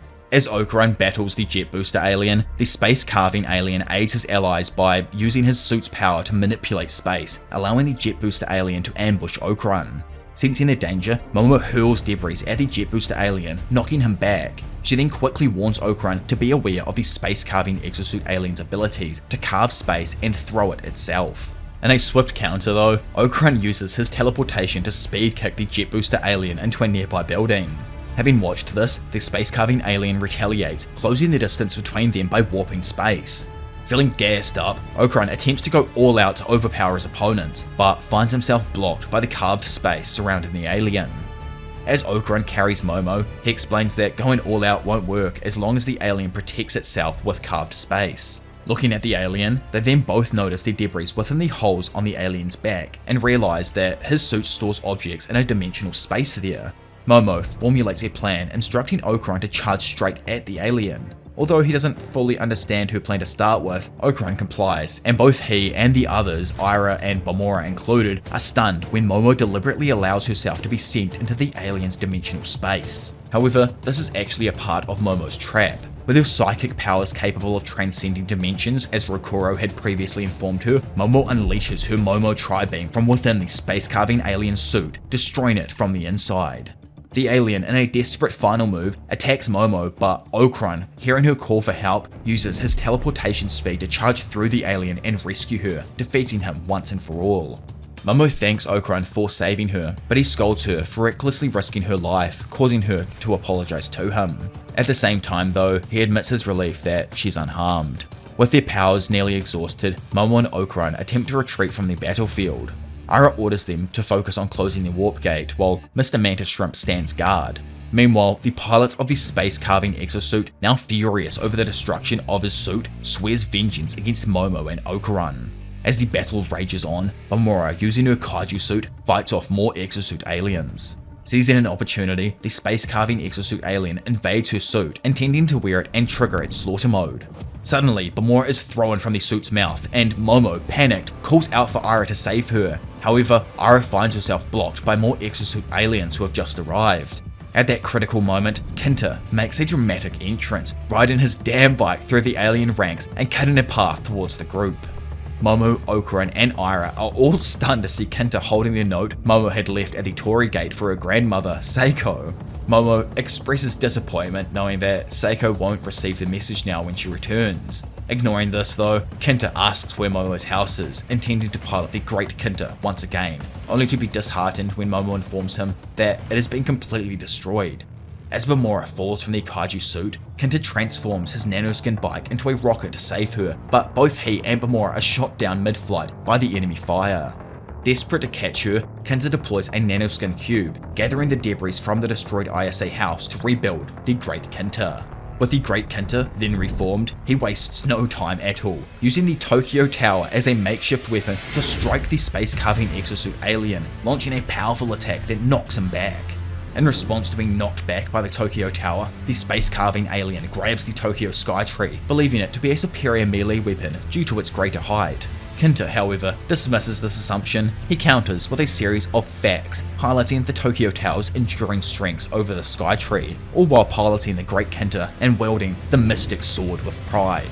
Despite his bravado, Kinta soon finds himself at a disadvantage as the space-carving exosuit alien repeatedly slams the kaiju suit's horns into the Great Kinta, dismantling it bit by bit. The final blow comes when the alien rips out the piloting core containing Kinta and Bamora. As the alien begins to crush the core, he smugly notes Kinta's futile resistance, observing the young pilot struggling to call on more nanoskin from the wreckage. He advises Kinta to surrender, declaring it to be pointless to continue. Kinta refuses to give in. With defiance in his voice, he declares that despite his mediocrity, he can't abandon the two things he loves most, robots and beautiful girls, with Bamora obviously being included in that. Using the remaining nanoskin, Kinta then quickly constructs a bike to sneak him and Bamora off the back of the kaiju exosuit while the alien finishes crushing the empty pod. Then, in a surprise move, Kinta assembles a massive jetpack, propelling the space-carving exosuit alien high up into the sky. With Bamora assisting, he delivers a devastating spinning powerbomb, slamming the alien back to Earth and deactivating the suit's slaughter mode in the process. With the space-carving exosuit alien neutralized, Momo, Okran, and Mr. Mantis Shrimp rush over to Okran's nut and successfully retrieve it, deactivating the warp gate as well. However, just before the gate does fully close, the exosuit alien's main force slips through, launching an all-out assault on the false city. The destructive force tears apart the empty space, bringing it dangerously close to collapse. Fearing mass casualties once empty space disintegrates, Momo desperately tries to reach Kinta, hoping to use the Great Mecha to counter the incoming alien fleet. But her situation becomes dire when she unexpectedly encounters Reiko Kashima. The vengeful yokai, delighted at finally facing Momo again, wastes no time in preparing to exact her revenge. With the combined threat of the main alien force and now Reiko Kashima overwhelming her, Momo just collapses to her knees, her spirit shattered. She utters a broken plea, wishing for Seiko to be with her. Reiko Kashima, hearing Momo's wish, suddenly flashes back to her own tragic past, recollecting the terror of calling out for her own mother during a bombing raid. Her anger intensifies as she observes the alien fleet committing a similar act of destruction. Enraged by the parallel, Reiko Kashima turns her fury on the aliens. Using her mirrors, she summons a massive spectral fist, launching it forward with tremendous force to obliterate the main battleship. Not content with just the flagship's destruction, Reiko then traps the entire exosuit alien army within her mirror dimension one by one. Inside, she systematically annihilates them with the same spectral fist, leaving no survivors. Despite her vendetta against Momo, the yokai actually appears singularly focused on eradicating these so-called aliens. As the dust then settles from this, Okuran steps forward, positioning himself in front of Momo to shield her from Reiko's potential wrath. He then urges the yokai to direct her grudge towards him instead, unwilling to let Momo suffer any further. Momo protests with this though, insisting that Okuran stay out of it as this conflict is between her and Reiko Kashima alone. While the two argue, Reiko is unexpectedly reminded of a happy time in her past, specifically a close bond she once shared with a man. This memory softens her, and without saying a word, she withdraws, leaving Momo and Okuran unharmed. Standing there, both are obviously left completely baffled by the woman's sudden departure. As empty space collapses, Momo and Okuran find themselves back in the real world, reunited with their friends. Together, they leave the city, now safe within the mobile ISA house, their battle won, and the alien invasion finally over. At the ISA residence now, everyone gathers around a delicious barbecue feast prepared by Seiko, who had just returned from her trip to Hokkaido. The group enjoys the food and lively conversation, with Momo taking a moment to express her concern for Bamora. She mentions to Okuran that Bamora must be worried about her mother, and Okuran suggests asking Ludris for help reuniting them. Momo's thoughts though are suddenly interrupted when she's visited by Rokuro, who has actually come to thank her for keeping her promise to destroy the Serpo data stolen by the exosuit aliens. Shocked to see that the dude's somehow alive, Momo listens as Mr. Mantis Shrimp explains that Rokuro was saved by using leftover nanoskin to reform his body. I love how this dude's gone from just being called Serpo to Rokuro now. Rokuro, delighted by his newfound Ludris technology, even demonstrates it by reshaping his left arm into a new weapon. Though relieved that Rokuro survived, Momo quickly demands that he not attack her or her friends again, but Rokuro remains silent and leaves without responding. Seiko soon brings up the fact that the curry is all gone, and Momo is reminded of the curry she left for Okuran with the note reading, "Love ya." Flustered and embarrassed at the memory, she agrees to go shopping at the market with Okuran, repeating curry to herself as she tries to keep her cool. On the way to the market, with their friends tagging along to pick up a few things, Momo's mind races as she wonders whether Okuran saw and read her note. She's eager to know why he hasn't mentioned it yet, while Okuran wrestles with his own thoughts, trying to interpret what Momo meant by the note and worrying that he might misunderstand if he brings it up again. As the group approaches the market, they run into Reiko, who appears more casual this time as she's not even wearing her usual makeup. Reiko reveals her plan to leave the area and actually search for a husband, explaining she's been influenced by Momo and Okuran's relationship while secretly observing them. Before she leaves, Reiko urges Momo to be honest with herself and to not shy away from her true feelings towards Okuran, leaving Momo standing there in deep contemplative thought. After finishing their shopping and heading back to the ISA residence, Momo reflects on the first time she, Okuran, and Kinta met Bamora at the apartment complex. She remembers how the suit exposed the golden ball while being invisible and interprets it as a message saying, "Our precious child is here." Okuran agrees, sharing the exact same sentiment.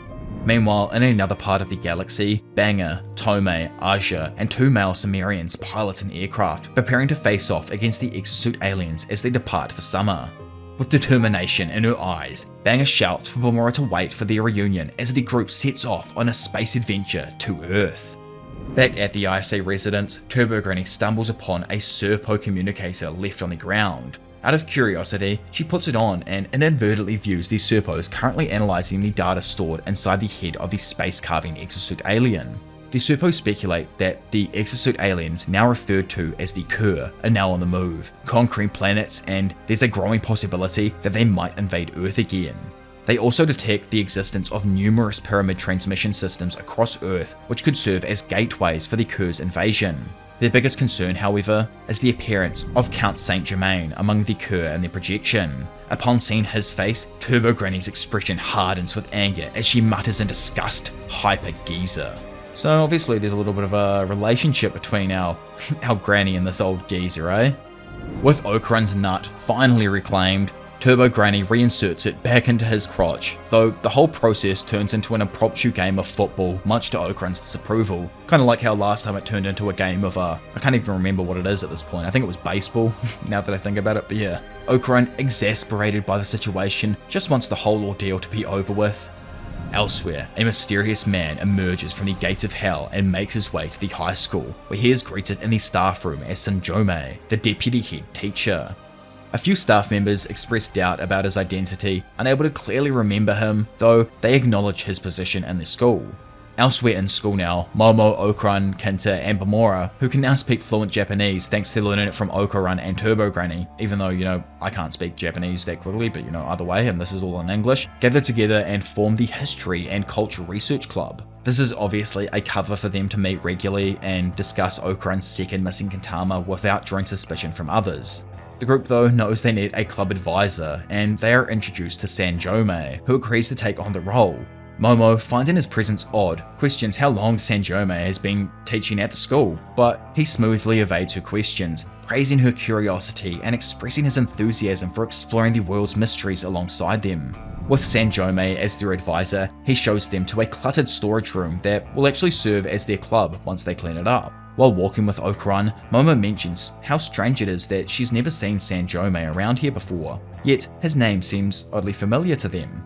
Before she can dwell on it any longer, her attention shifts after seeing a nearby couple kissing, causing her to become flustered and awkwardly trying to turn Okran's head away. The interaction leads to them making close eye contact, which only makes things more awkward as they both feel self-conscious. Momo, still thinking about the note she left Okran that said "love ya," tries to get him to talk about it indirectly, but becomes flustered when she can't get through to him and just storms off. Okran stands there, feeling bad, when suddenly his class representative, Rin Sawaki, approaches him. She surprises him by asking if he happens to be a vampire, revealing that she saw his Turbo Granny form when they were both moving items out of the storage room and in class on other occasions. Rin further explains that her awareness of these strange occurrences began when she stumbled across a golden ball. Okran urgently asks if she still has it, and Rin, misunderstanding his intentions, starts thinking out loud about what a vampire might want from her, which he quickly denies. Rin explains though that she had actually taken the golden ball to a police box as lost property and was told there that it was a lump of spiritual energy. However, ever since finding the Kintama, she notes she's felt weighed down by an inexplicable force and believes it's somehow connected to Okran's Turbo Granny transformation. Okran reassures her that she can talk to him about anything and offers his help. The two then head to the police box to retrieve his Kintama, but the officer at the front desk informs them that it has already been claimed and that he cannot reveal who picked it up due to privacy rules. Both Okran and Rin find this suspicious, suspecting foul play to be involved. Okran suggests asking Momo to help them by sensing the aura of the Kintama, but before they can act, a large yokai suddenly appears behind Rin, causing her to collapse to the floor. Okran quickly realizes that the yokai is the force weighing Rin down. He transforms into his Turbo Granny form and attempts to fight it off, but his attacks have little to no effect against the yokai as it's intangible. Determined to help her though, Okran carries an injured Rin back to the ISA residence. Once there, Seiko examines the situation and identifies the yokai as an Onbusuman, the spirit of a child that clings to people's backs, crushing them under its growing weight unless they provide it with the love needed to lay the spirit to rest. Seiko asks Rin to talk about her past, hoping to uncover the origin of the yokai. Rin recounts a story from elementary school. She had been encouraged by a girl named Mai Kawabanga to pursue a career as an idol alongside her and their friends, having been impressed by Rin's singing talent. Initially, Rin agreed, but later declined to attend an important audition, explaining that she had to care for her bedridden grandmother while her mother worked. Feeling betrayed, Mai cut ties with Rin after a heated argument. Later, Rin received a call from Mai's mother asking her to accompany them to the audition as Mai still needed her support. With her grandmother's encouragement to live her life without worry, Rin agreed. However, tragedy struck. Mai and her mother were in a car accident on their way to pick up Rin, leaving Rin with unresolved guilt that probably weighs down on her to this day. Seiko, having concluded that the Onbusuman is actually the spirit of Mai Kawabanga, determines that the only way to free Rin from its influence is to take her to the location of Mai's accident and then to the audition venue, hoping these familiar places will help Mai's spirit recall her past and let go of her lingering regrets. To make her journey, Seiko hires traditional dashi carriers and a Hayashi musical group for protection, knowing that the school spirits are infamous for haunting the area and they might interfere along the roads. Once the Onbusuman materializes, Seiko orders everyone to move quickly before the awakened school spirit can capture them, having animated the school building to attack. The journey becomes perilous as the Hayashi erect their musical barrier, only for a barrage of attacks to hit them from the school's animated Ninomiya Kenjiro statues to complicate matters even further. Seiko and Momo take charge of it though, defending the float from the onslaught, but when one of the Hayashi vocalists is knocked unconscious, the barrier collapses, exposing the float to the full force of the spirit's attacks. Needing a replacement singer, Seiko turns to Rin, urging her to use her voice to recreate the barrier. However, Rin, still weighed down by guilt over Mai's death, is unable to bring herself to sing and collapses, feeling overwhelmed and ill. As the situation worsens, Momo steps in, using her psychokinesis to hold the Dashi's wheels in place and to keep the float moving while also fending off the school building that's threatening to crush them. Momo's strength though soon begins to falter under the intense pressure, but Rin, encouraged by Seiko, finds the courage to sing once more. Seiko tells her to channel all of her repressed emotions into her voice, and Rin's singing brings the barrier back, temporarily restoring safety to the group. Unfortunately, their relief is short-lived as the Onbusuman reappears, now larger than before, making it impossible for Rin to stand under its immense weight. Despite the growing danger, the group finally arrives at the site of Mai's accident. At this critical moment, the Onbusuman's memories return, finally revealing the connection to Mai's spirit. She apologizes to Rin for her harsh words, explaining that her anger back then stemmed from frustration with her own difficult life.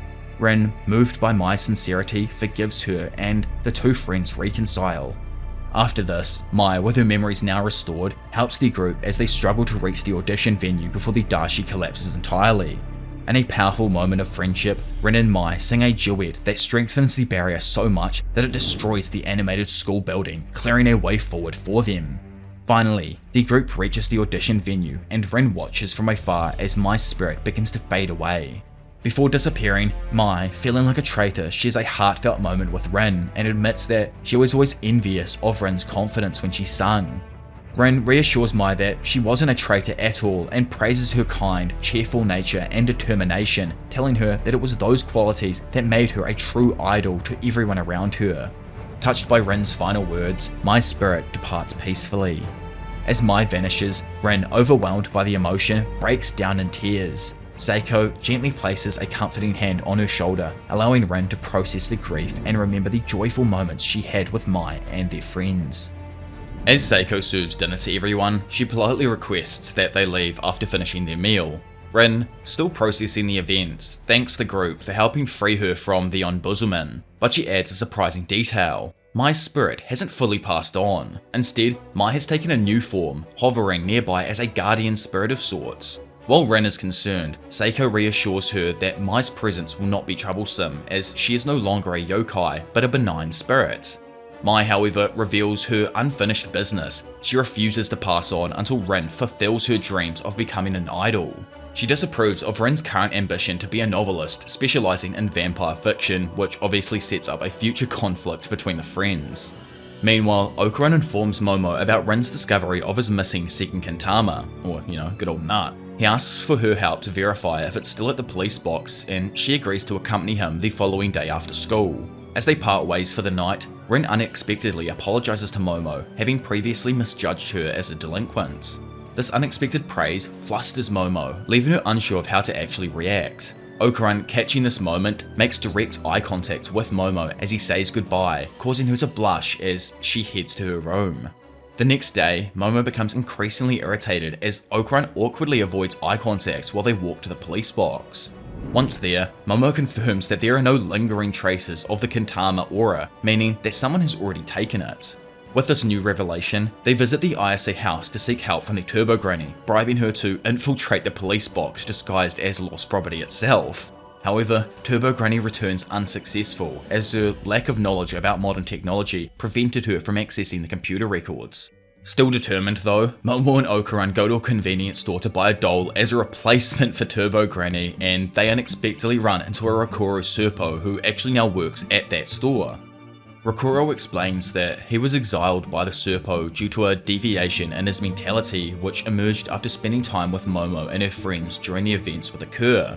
Recognizing his nanoskin's potential, Momo enlists Rokuro to hack the police box's computer while the officer Beiga is out on duty. While Rokuro then infiltrates the police box, Momo and Okuran act as a distraction by faking a fight, which causes them to tumble awkwardly together, both feeling awkwardly embarrassed by it. As Beiga then returns, he catches Rokuro exiting the police box and engages him in a fist fight. Using his nanoskin though, Rokuro ends the fight by cleverly accessing Beiga's phone and impersonating a fellow police officer to validate his actions. With the necessary data secured, Rokuro informs Momo and Okuran that the person who claimed the Kintama is a Renjaku High School student named Onbusuman. Upon arriving at Renjaku High School, Momo and Okuran then witness a chaotic brawl between two classes. Hoping to locate Unji, they question Class B's students, but the encounter takes a hostile turn when one of the students touches Momo's hair inappropriately. Okuran steps in to defend her, and the leader of Class B apologizes on his classmates' behalf, guiding them to Class D where Unji is supposed to be.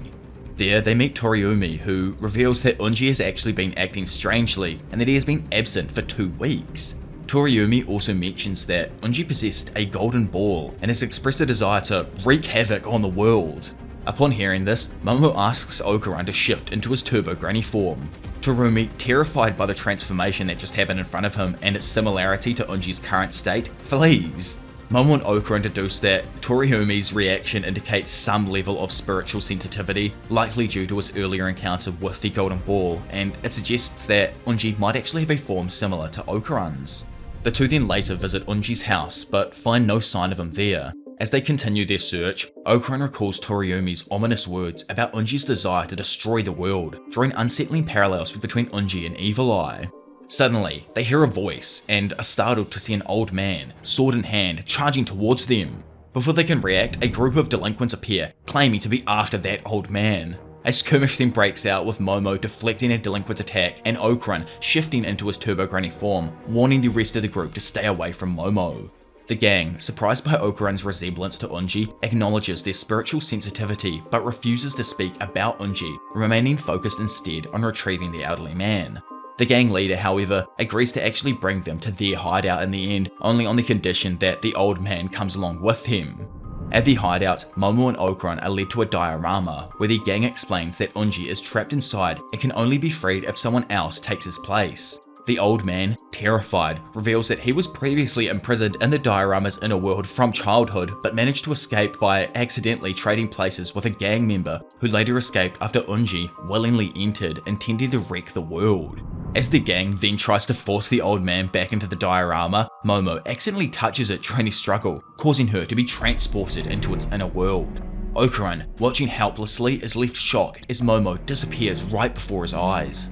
After accidentally being transported into the inner realm, known as Danmanra, Momo wanders through its strange and surreal landscape in search of Onbusuman. Her journey brings her to a place called National Border Hill, where a sloped wall adorned with ropes and an array of weapons blocks her path. At the entrance, Momo is given choice of selecting a weapon, ultimately choosing a sword resembling the one the old man had from earlier. As she explores further, Momo realizes that this diorama is not merely a realm, but a twisted game, a realization Okuran simultaneously reaches back in the real world after he sees a figure of Momo appear within the diorama. However, before she can even process the situation fully, a giant bursts through the walls, initiating an attack on her. Momo instinctively tries to use her psychokinetic abilities to defend herself, but her powers fail, leaving her vulnerable. Desperate, she calls out to Okuran for help, but just as the knight's sword is about to strike her, an unknown individual with yokai-like abilities swoops in and saves her, swiftly defeating the knight. To her surprise, the stranger introduces himself as no one other than Onbusuman. Now face to face with Unji, Momo demands that he return Okuran's stolen nut. Unji, however, explains that he cannot give it up, as it is the source of his newfound power. When Momo asks who gave him the Kintama, Unji recounts meeting a mysterious man at a library who entrusted him with the nut and the task of destroying Danmanra, since the diorama would not allow the old man to actually enter it. Unji reveals that he has been preoccupied with slaying monsters in this game-like world, unaware of its true nature. Momo, who pretty much figured it out straight away, enlightens him, suggesting that if the diorama is a game, there might be a way to escape by completing each level. Before they continue their quest, Unji asks for Momo's name, but she actually refuses unless he hands over the last nut. Their journey then takes them to the summit of the National Border Hill, where they discover a bizarre dessert-themed obstacle course. Before they can proceed, Unji, worried about looking up Momo's skirt like he did during their previous climb, awkwardly offers her his pants, which she accepts. This causes the Kintama though to accidentally fall out of his pocket and into the obstacle course. As they chase after it, the group is besieged by multiple frog-shaped shikigami and a colossal chef known as the Death Patissier, who hunts down anyone not standing on a dessert that he calls out. After a tense struggle against him, dodging the chef's attacks and fending off the frogs, Momo manages to recover the Kintama and reactivates her powers. With her energy restored, she unleashes her special Momo Tri-Beam, defeating the Death Patissier with one final blow. Upon the chef's defeat, magical scrolls materialize before them, awarding Momo and Unji a Nom Nom Bongo card, which grants them the ability to harness the powers of the sweets they consume. Testing the card, Momo's hands turn sticky like candy, while Unji's legs transform into donut-shaped springs. Examining another card she received earlier, Momo realizes it holds an image of the Dark Knight, the boss Unji had previously defeated, and that defeating the bosses of the Danmanra must fill out these cards. Quickly coming to a conclusion, she knows that to escape the diorama, they have to defeat all 4 bosses. Momo and Unji then continue on to their next challenge, where they face Medusa atop a towering structure.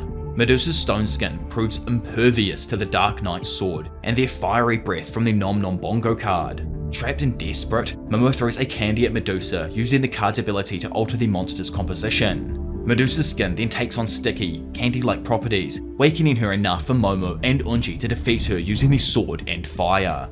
Meanwhile, back in the real world, Okuran rushes to the ISA residence, seeking Seiko's help to rescue Momo and stopping Unji's gang from recklessly entering the diorama. However, Seiko is currently out, so Okuran turns to the Turbo Granny, offering her anything she desires in exchange for her assistance. After confirming with Okuran that no black cloth was present near the diorama, the Turbo Granny agrees to help. Rin, who is there as well, joins them and assists by transporting some of the required equipment. As they then set out, the group is pursued by Bega, who is actually trying to stop them due to it being past curfew for the students. Back in Danmanra, Momo and Unji arrive in the Ice Town, a city inhabited by non-hostile frog shikigami, where they end up deciding to rest for the night. The next day, with their powers fully recharged, they venture onward to the final stage. At the final stage, Momo and Unji are tasked with destroying a crystal inside a heavily guarded castle.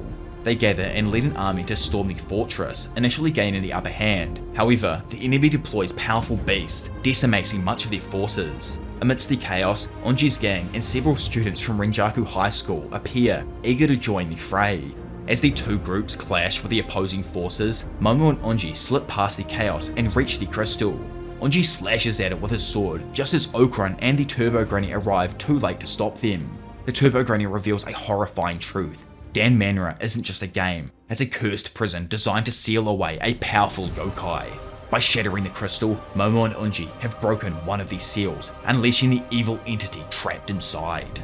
After the destruction of the crystal triggers the castle's collapse, the imprisoned yokai, known as the Fairy Tale card, is freed and expresses gratitude to Momo and Unji for liberating him. As soon as the fairy tale card manifests, the Turbo Granny yells for everyone to close their eyes, warning that the yokai's power lies in its ability to possess anyone who gazes upon it. Recognizing the Turbo Granny despite her being bound to a doll now, the fairy tale card taunts her, proud that his plan succeeded. He reveals that the cursed trunk had been transformed into a board game to deceive others into breaking the seals that kept him imprisoned. Momo, outraged by the deception, learns from the fairy tale card that he has no intention of letting anyone escape Danmanra. He argues that these delinquents inside prefer staying in the inner world where they are not judged by society. Yielding to this influence, one of Onji's followers becomes possessed by the yokai and attacks Onji, leading the big guy to open his eyes and see the fairy tale card as a familiar figure. This recognition allows the yokai to possess Onji, and his powers begin to spiral out of control. As Onji starts transforming, the Turbo Granny becomes alarmed, identifying the yokai now possessing him as Umbrella Boy. She urgently asks Momo if she can use her powers, but Momo admits she can't without the Kintama, which Onji still holds. Once Onji then fully assumes the form of Umbrella Boy, the fairy tale card declares his intention to escape this cursed trunk and use Onji's powers to destroy the world. In a panic, Momo instructs everyone to activate the rock hard Costinus card, which will turn their bodies to stone and protect them from Umbrella Boy and Onji's shockwave attack. The Turbo Granny reveals that the fairy tale card allows the possessed person to use their full potential, but at the cost of their body eventually breaking down. As Onji then fires off another shockwave blast, Momo, Okran and the Turbo Granny activate the stone card to endure the blast, but Momo sustains an injury to her shoulder. Despite Onji's struggles, the fairy tale card asserts that it is not controlling him at all, but merely unleashing its true destructive nature. Momo, determined to save Onji, charges forward with the Dark Knight's shield and sword, trying to break through him. However, when she fumbles her rock hard Costinus card, she takes the full brunt of Onji's next shockwave, leaving her unconscious and gravely wounded on the ground. Okran, panicked by Momo's condition, rushes to her side and carries her away, even as the Umbrella Boy continues his relentless assault. With hell raining down on them, Okran attempts to shield Momo with just his body. Rokuro though arrives just in time, using his nanoskin to create a convenient store counter to block the next shockwave. He explains that he actually followed Okran into the Danmanra while pursuing him during his escape from Bega. Bega also makes his appearance, determined to arrest the group, leaving Okran and the Turbo Granny in utter disbelief that the dude just won't stop. In the end, and despite their combined effort, Umbrella Boy Onji takes to the skies to avoid Rokuro's particle beam and Bega's gunfire while launching aerial attacks. Realizing they can't win in their current state, Turbo Granny advises Okran to come up with a plan to retrieve his Kintama from Umbrella Boy, which would allow him to assume his Turbo Granny form. While she then contacts Rin for further help, Okran moves Momo to a safer platform and devises a strategy. He then enlists Rokuro's help to craft a jetpack using his nanoskin so he can engage Umbrella Boy in aerial combat. However, the plan falters when Onji proves to be far too fast. Thinking quickly though, Okran asks Rokuro to create a heater powerful enough to warm the area and generate a tornado using the rising hot air and gusts from Onji's umbrella. The plan surprisingly works, trapping Umbrella Boy within the tornado as long as he stays holding on to that umbrella. With Onji then brought back to the ground, Okran teams up with Bega and Rokuro for close quarters combat. Together, they succeed in retrieving Okran's second Kintama, allowing him to then transform into his Turbo Granny form.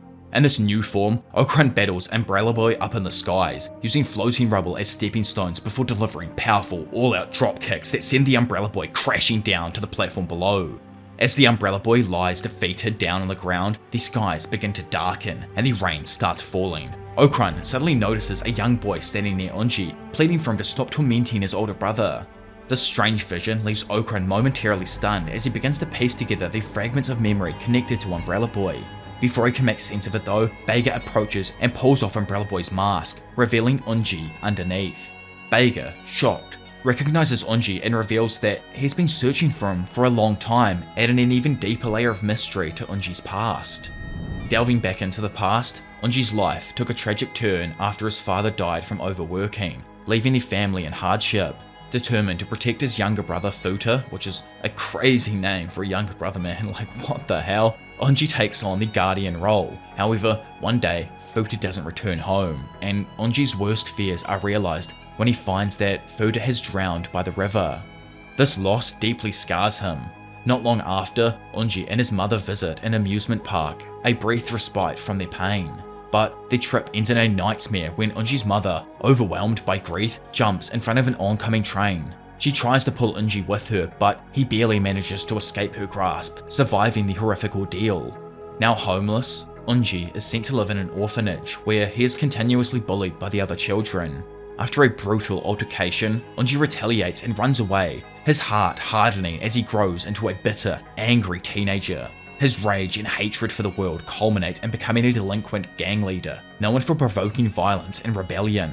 His actions eventually lead to his arrest after he instigates his gang to attack the police. Following his release from juvenile detention, Unji is greeted by Bega, the police officer who had arrested him, and learns that Bega has actually adopted him. Unji, recognizing Bega, immediately tries to attack him in revenge, but Bega swiftly disarms him and throws him to the ground, establishing a dynamic of tough love. Unji finds it impossible to adapt to life with Bega, growing increasingly frustrated. He repeatedly tries to attack him with an umbrella in various attempts at revenge, but every time, Bega sees through his moves and stops him effortlessly. During one late night attempt, Unji sneaks into Bega's room while he's asleep, only to stop short when he sees a photo of Bega with his wife and daughter. Unji, conflicted on what he was just about to do, leaves without following through on the attack. The next day during dinner, Unji finally asks Bega about his family and why he decided to take him in. Bega reveals the painful truth that his wife and daughter were the victims of a street homicide committed by a man consumed by rage against society. Though Bega initially wanted revenge, he chose to live by the values his late daughter believed in, staying true to his sense of justice and refusing to let the world's cruelty harden his heart. He adopted Unji because he saw a chance to help someone on the verge of falling into darkness. Bega tells Unji that no matter what, he must hold on to kindness even when the world seems unbearable. He solemnly promises to protect Unji, but the young one, still unwilling to accept his philosophy, leaves, haunted by the memories of Futa's death and his own sense of survivor's guilt. As Unji stands at the site of Futa's accident by the river, he notices a group of children bullying a younger boy by throwing his lunch into the river. Unji watches in shock as the boy, like Futa, jumps into the water to retrieve it. The scene painfully reminds him of his brother's death, but before he can act, Bega rushes in, diving into the river to save the boy. As Unji, watching this, rushes after them in panic, he encounters the yokai Umbrella Boy, who appears to him in the form of Futa. Standing there, Umbrella Boy offers Unji his power, handing him the umbrellas. Desperate, Unji accepts, using the yokai's umbrellas to propel himself to the river and save both Bega and the boy from drowning. After the rescue, Unji and Bega share a moment of silent relief, thankful that they succeeded in saving the boy. On their way, Bega, curious about how Unji even managed to save them, receives no answer from him. Instead, Unji just silently judges Bega's rash decision to jump into the river without a single plan. As they stand before the grave, Unji finally opens up about the weight he has carried. He reveals to Bega how much his mother and he had relied on Futa's bright spirit to get them through their struggles, and confesses his guilt for surviving when his mother died, believing that she had tied her will to live to Futa's presence. Listening to Unji's confession, Bega reassures him, reminding him that despite the past, he must continue to live and move forward. Together, they then return home for dinner, forging a fragile yet deep connection as they start to face the future as a new family. As Momo awakens, with tears streaming down her face, overwhelmed by the visions of Unji's tragic memories, Bega fights to bring Unji back to reality. At the same time, the fairy tale card begins taking control of Unji's body, using Umbrella Boy's powers as a means to escape the cursed trunk. Momo, filled with self-reproach for unleashing this chaos by unsealing the cursed trunk, confides in Okuran. He reassures her though that everything will be fine in the end. Meanwhile, Turbo Granny uses the Serpo communicator to contact Rin, ensuring that everything is set in the real world for their escape from the cursed trunk. Following the Turbo Granny's guidance, Rin attempts to safely move the cursed trunk over a black cloth to remove the figurines without being pulled into the inner world. She tries using sticks, but this method fails, and she is sent straight into the Danmanra. Turbo Granny then instructs Rin to have Mai, a yokai who's immune to curses, use black cords to handle the cursed trunk. However, Mai refuses to comply and instead fuses herself with Rin, turning themselves into an idol-like outfit.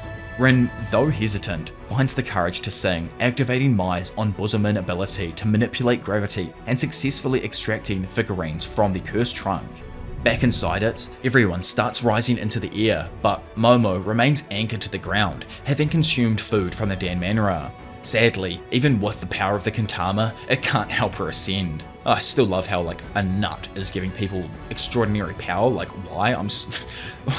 Why? Turbo Granny decides to stay behind with Momo, offering her luck and urging Okran to quickly defeat the fairy tale card to free them both. Reluctant to let go of Momo, Okran confesses that their time apart, even if brief, was difficult for him, and in the heat of that moment, he declares his love for her. Momo, taking in his words, forces him to let go, sending him up into the sky with Rokuro and Beiga. She tells him to defeat the fairy tale card so they can reunite, and Okran promises to do so.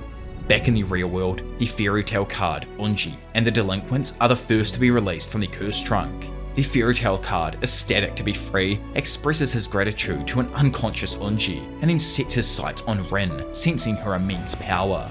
He tries to possess her by invading her mind, but Mai, asserting her role as Rin's protector, slams the fairy tale card against the wall. Determined to stop him, she prevents him from controlling Rin. In retaliation, the fairy tale card erases Rin's mouth, silencing her song. This causes Okran, Rokuro, and Beiga to plummet back down in the Danmanra, but Rokuro activates his nanoskin, forming jet boosters to keep them up off the ground. The fairy tale card's next attack takes control of the delinquents, turning all of them into mindless fighters. Just as one of them closes in on Rin, Count Saint Germain arrives, deflecting the assault and immobilizing the students with talismans from the black cloth. The fairy tale card, realizing that Count Saint Germain had a hand in his release, questions his interference, especially given their prior alliance involving Umbrella Boy. Saint Germain, however, having no interest in cooperation, dismisses the yokai's arrogance and starts charging his sword with dark lightning. Despite losing his sight due to the fairy tale card's attack, Count Saint Germain deflects further assaults with his sword and uses his jumping crone and black haircutter vials to restore Jin's mouth, allowing her to sing once again. But, of course, the yokai regenerates his mouth card, frustrating Saint Germain. The fairy tale card then mocks Germain's effort, boasting that he can endlessly regenerate his cards. However, Saint Germain remains calm and deduces that to defeat the fairy tale card, all his paired cards must be destroyed at once, a feat only possible through a coordinated attack with Okran, Rokuro, and Beiga. As they flee the fairy tale card, Okran struggles with his inability to use the Turbo Granny form after exhausting himself earlier. Saint Germain approaches and suggests they collaborate to take down the fairy tale. Rokuro, noticing Saint Germain, recognizes him but is too focused on their mission at hand to question what's up. Meanwhile, Beiga rushes to Unji's side, trying to desperately revive him. Unji, now in a subconscious encounter with Futa, bids his brother a final farewell. Coming back to reality, revived by Beiga's pleas, Unji declares that he will not die, much to Beiga's relief. With Unji back up on his feet, the group prepares for their final assault. After Count Saint Germain outlines their plan to simultaneously attack the fairy tale card's paired cards, Okran forces himself to transform into Turbo Granny despite the immense strain on his body. They coordinate their attacks, with Okran targeting the face card, Rokuro aiming for the eye card, and Unji, surprisingly, the fairy tale card by wielding one of his umbrellas. Together, they then manage to destroy all of the yokai's cards in a coordinated attack, ending the battle with Okran boldly declaring his resolve. Following the fairy tale card's defeat, Okran urges Rin to use her gravity manipulation to quickly free Momo from the cursed trunk. As Danmanra collapses, Momo and Turbo Granny rise into the air, freed by Rin's powers. Momo watches in disbelief as Turbo Granny grows larger. When they reach the real world, Momo is shocked to find herself shrunk, now sitting in Okran's palm, much to their mutual surprise. Just across from them, the weakened fairy tale card attempts to flee, but Count Saint Germain blocks his path. Recalling their earlier deal where the yokai promised his powers in exchange for freedom, Saint Germain spares him, on the condition that the fairy tale card admits defeat here. The yokai agrees, initially joyful at his freedom, but his relief turns to horror when Saint Germain stabs him, extracting his powers. As the fairy tale card writhes in agony, Saint Germain reveals his true goal, to uncover all of the world's mysteries and collect supernatural powers including Dandadan, and asks if the yokai's ever heard of it. Which is extremely interesting. I love that the name of a story has finally, after like 160 odd chapters, made an appearance, which is dope. I love to see that right at the end of the first saga. Just going to show that the story is actually going to be quite large in its entirety, I'd say. Either way, in the hospital now, Beiga confronts Onji about his restraint regarding the curse trunk and his umbrella powers. Onji explains that he withheld information because neither Beiga nor the detective would have believed the story if he had shared it with them. He recounts how, out of compassion, he allowed the elderly man confined by the curse trunk to live in their home. He also mentions notifying Bason at the police box of the old man's presence. Beiga then recalls seeing Onji's name and the lost and found records at the police box, having initially suspected that something was probably off. Onji further explains that his visit there was to retrieve the Kintama, or good old Okran's nut, as someone had told him it was essential for him entering the curse trunk. However, he isn't able to remember who provided him with that information. Their conversation is then interrupted when the old man and his gang arrive to visit Onji, but he advises them to not enter his room all at once out of respect for the other patients. At Goro's stamina booster, Seiko treats the Renjaku High School students to a meal, but she's frustrated that it will cost her an entire paycheck. Because of this, she insists everyone eats to their heart's content to justify the expense. Meanwhile, Ira finds Momo, who is still shrunken and absolutely adorable, and plays with her inside a dollhouse, much to Momo's annoyance, which is kind of odd, I'm not gonna lie. Kinda weird you're doing that, bro. Gigi questions Momo about not reaching out to him earlier for help, and Okuran, while apologizing for the oversight, admits that he was honestly just too rushed to even think of it. Gigi then demands that Momo promise to rely on him in the future, and Momo and Okuran standing opposite him both blush as they recall Okuran's earlier confession. Ira and Kinta also encourage Momo to lean on them more. In the end, she agrees after Gigi expresses how important she is to all of them, a sentiment that Okuran takes note of.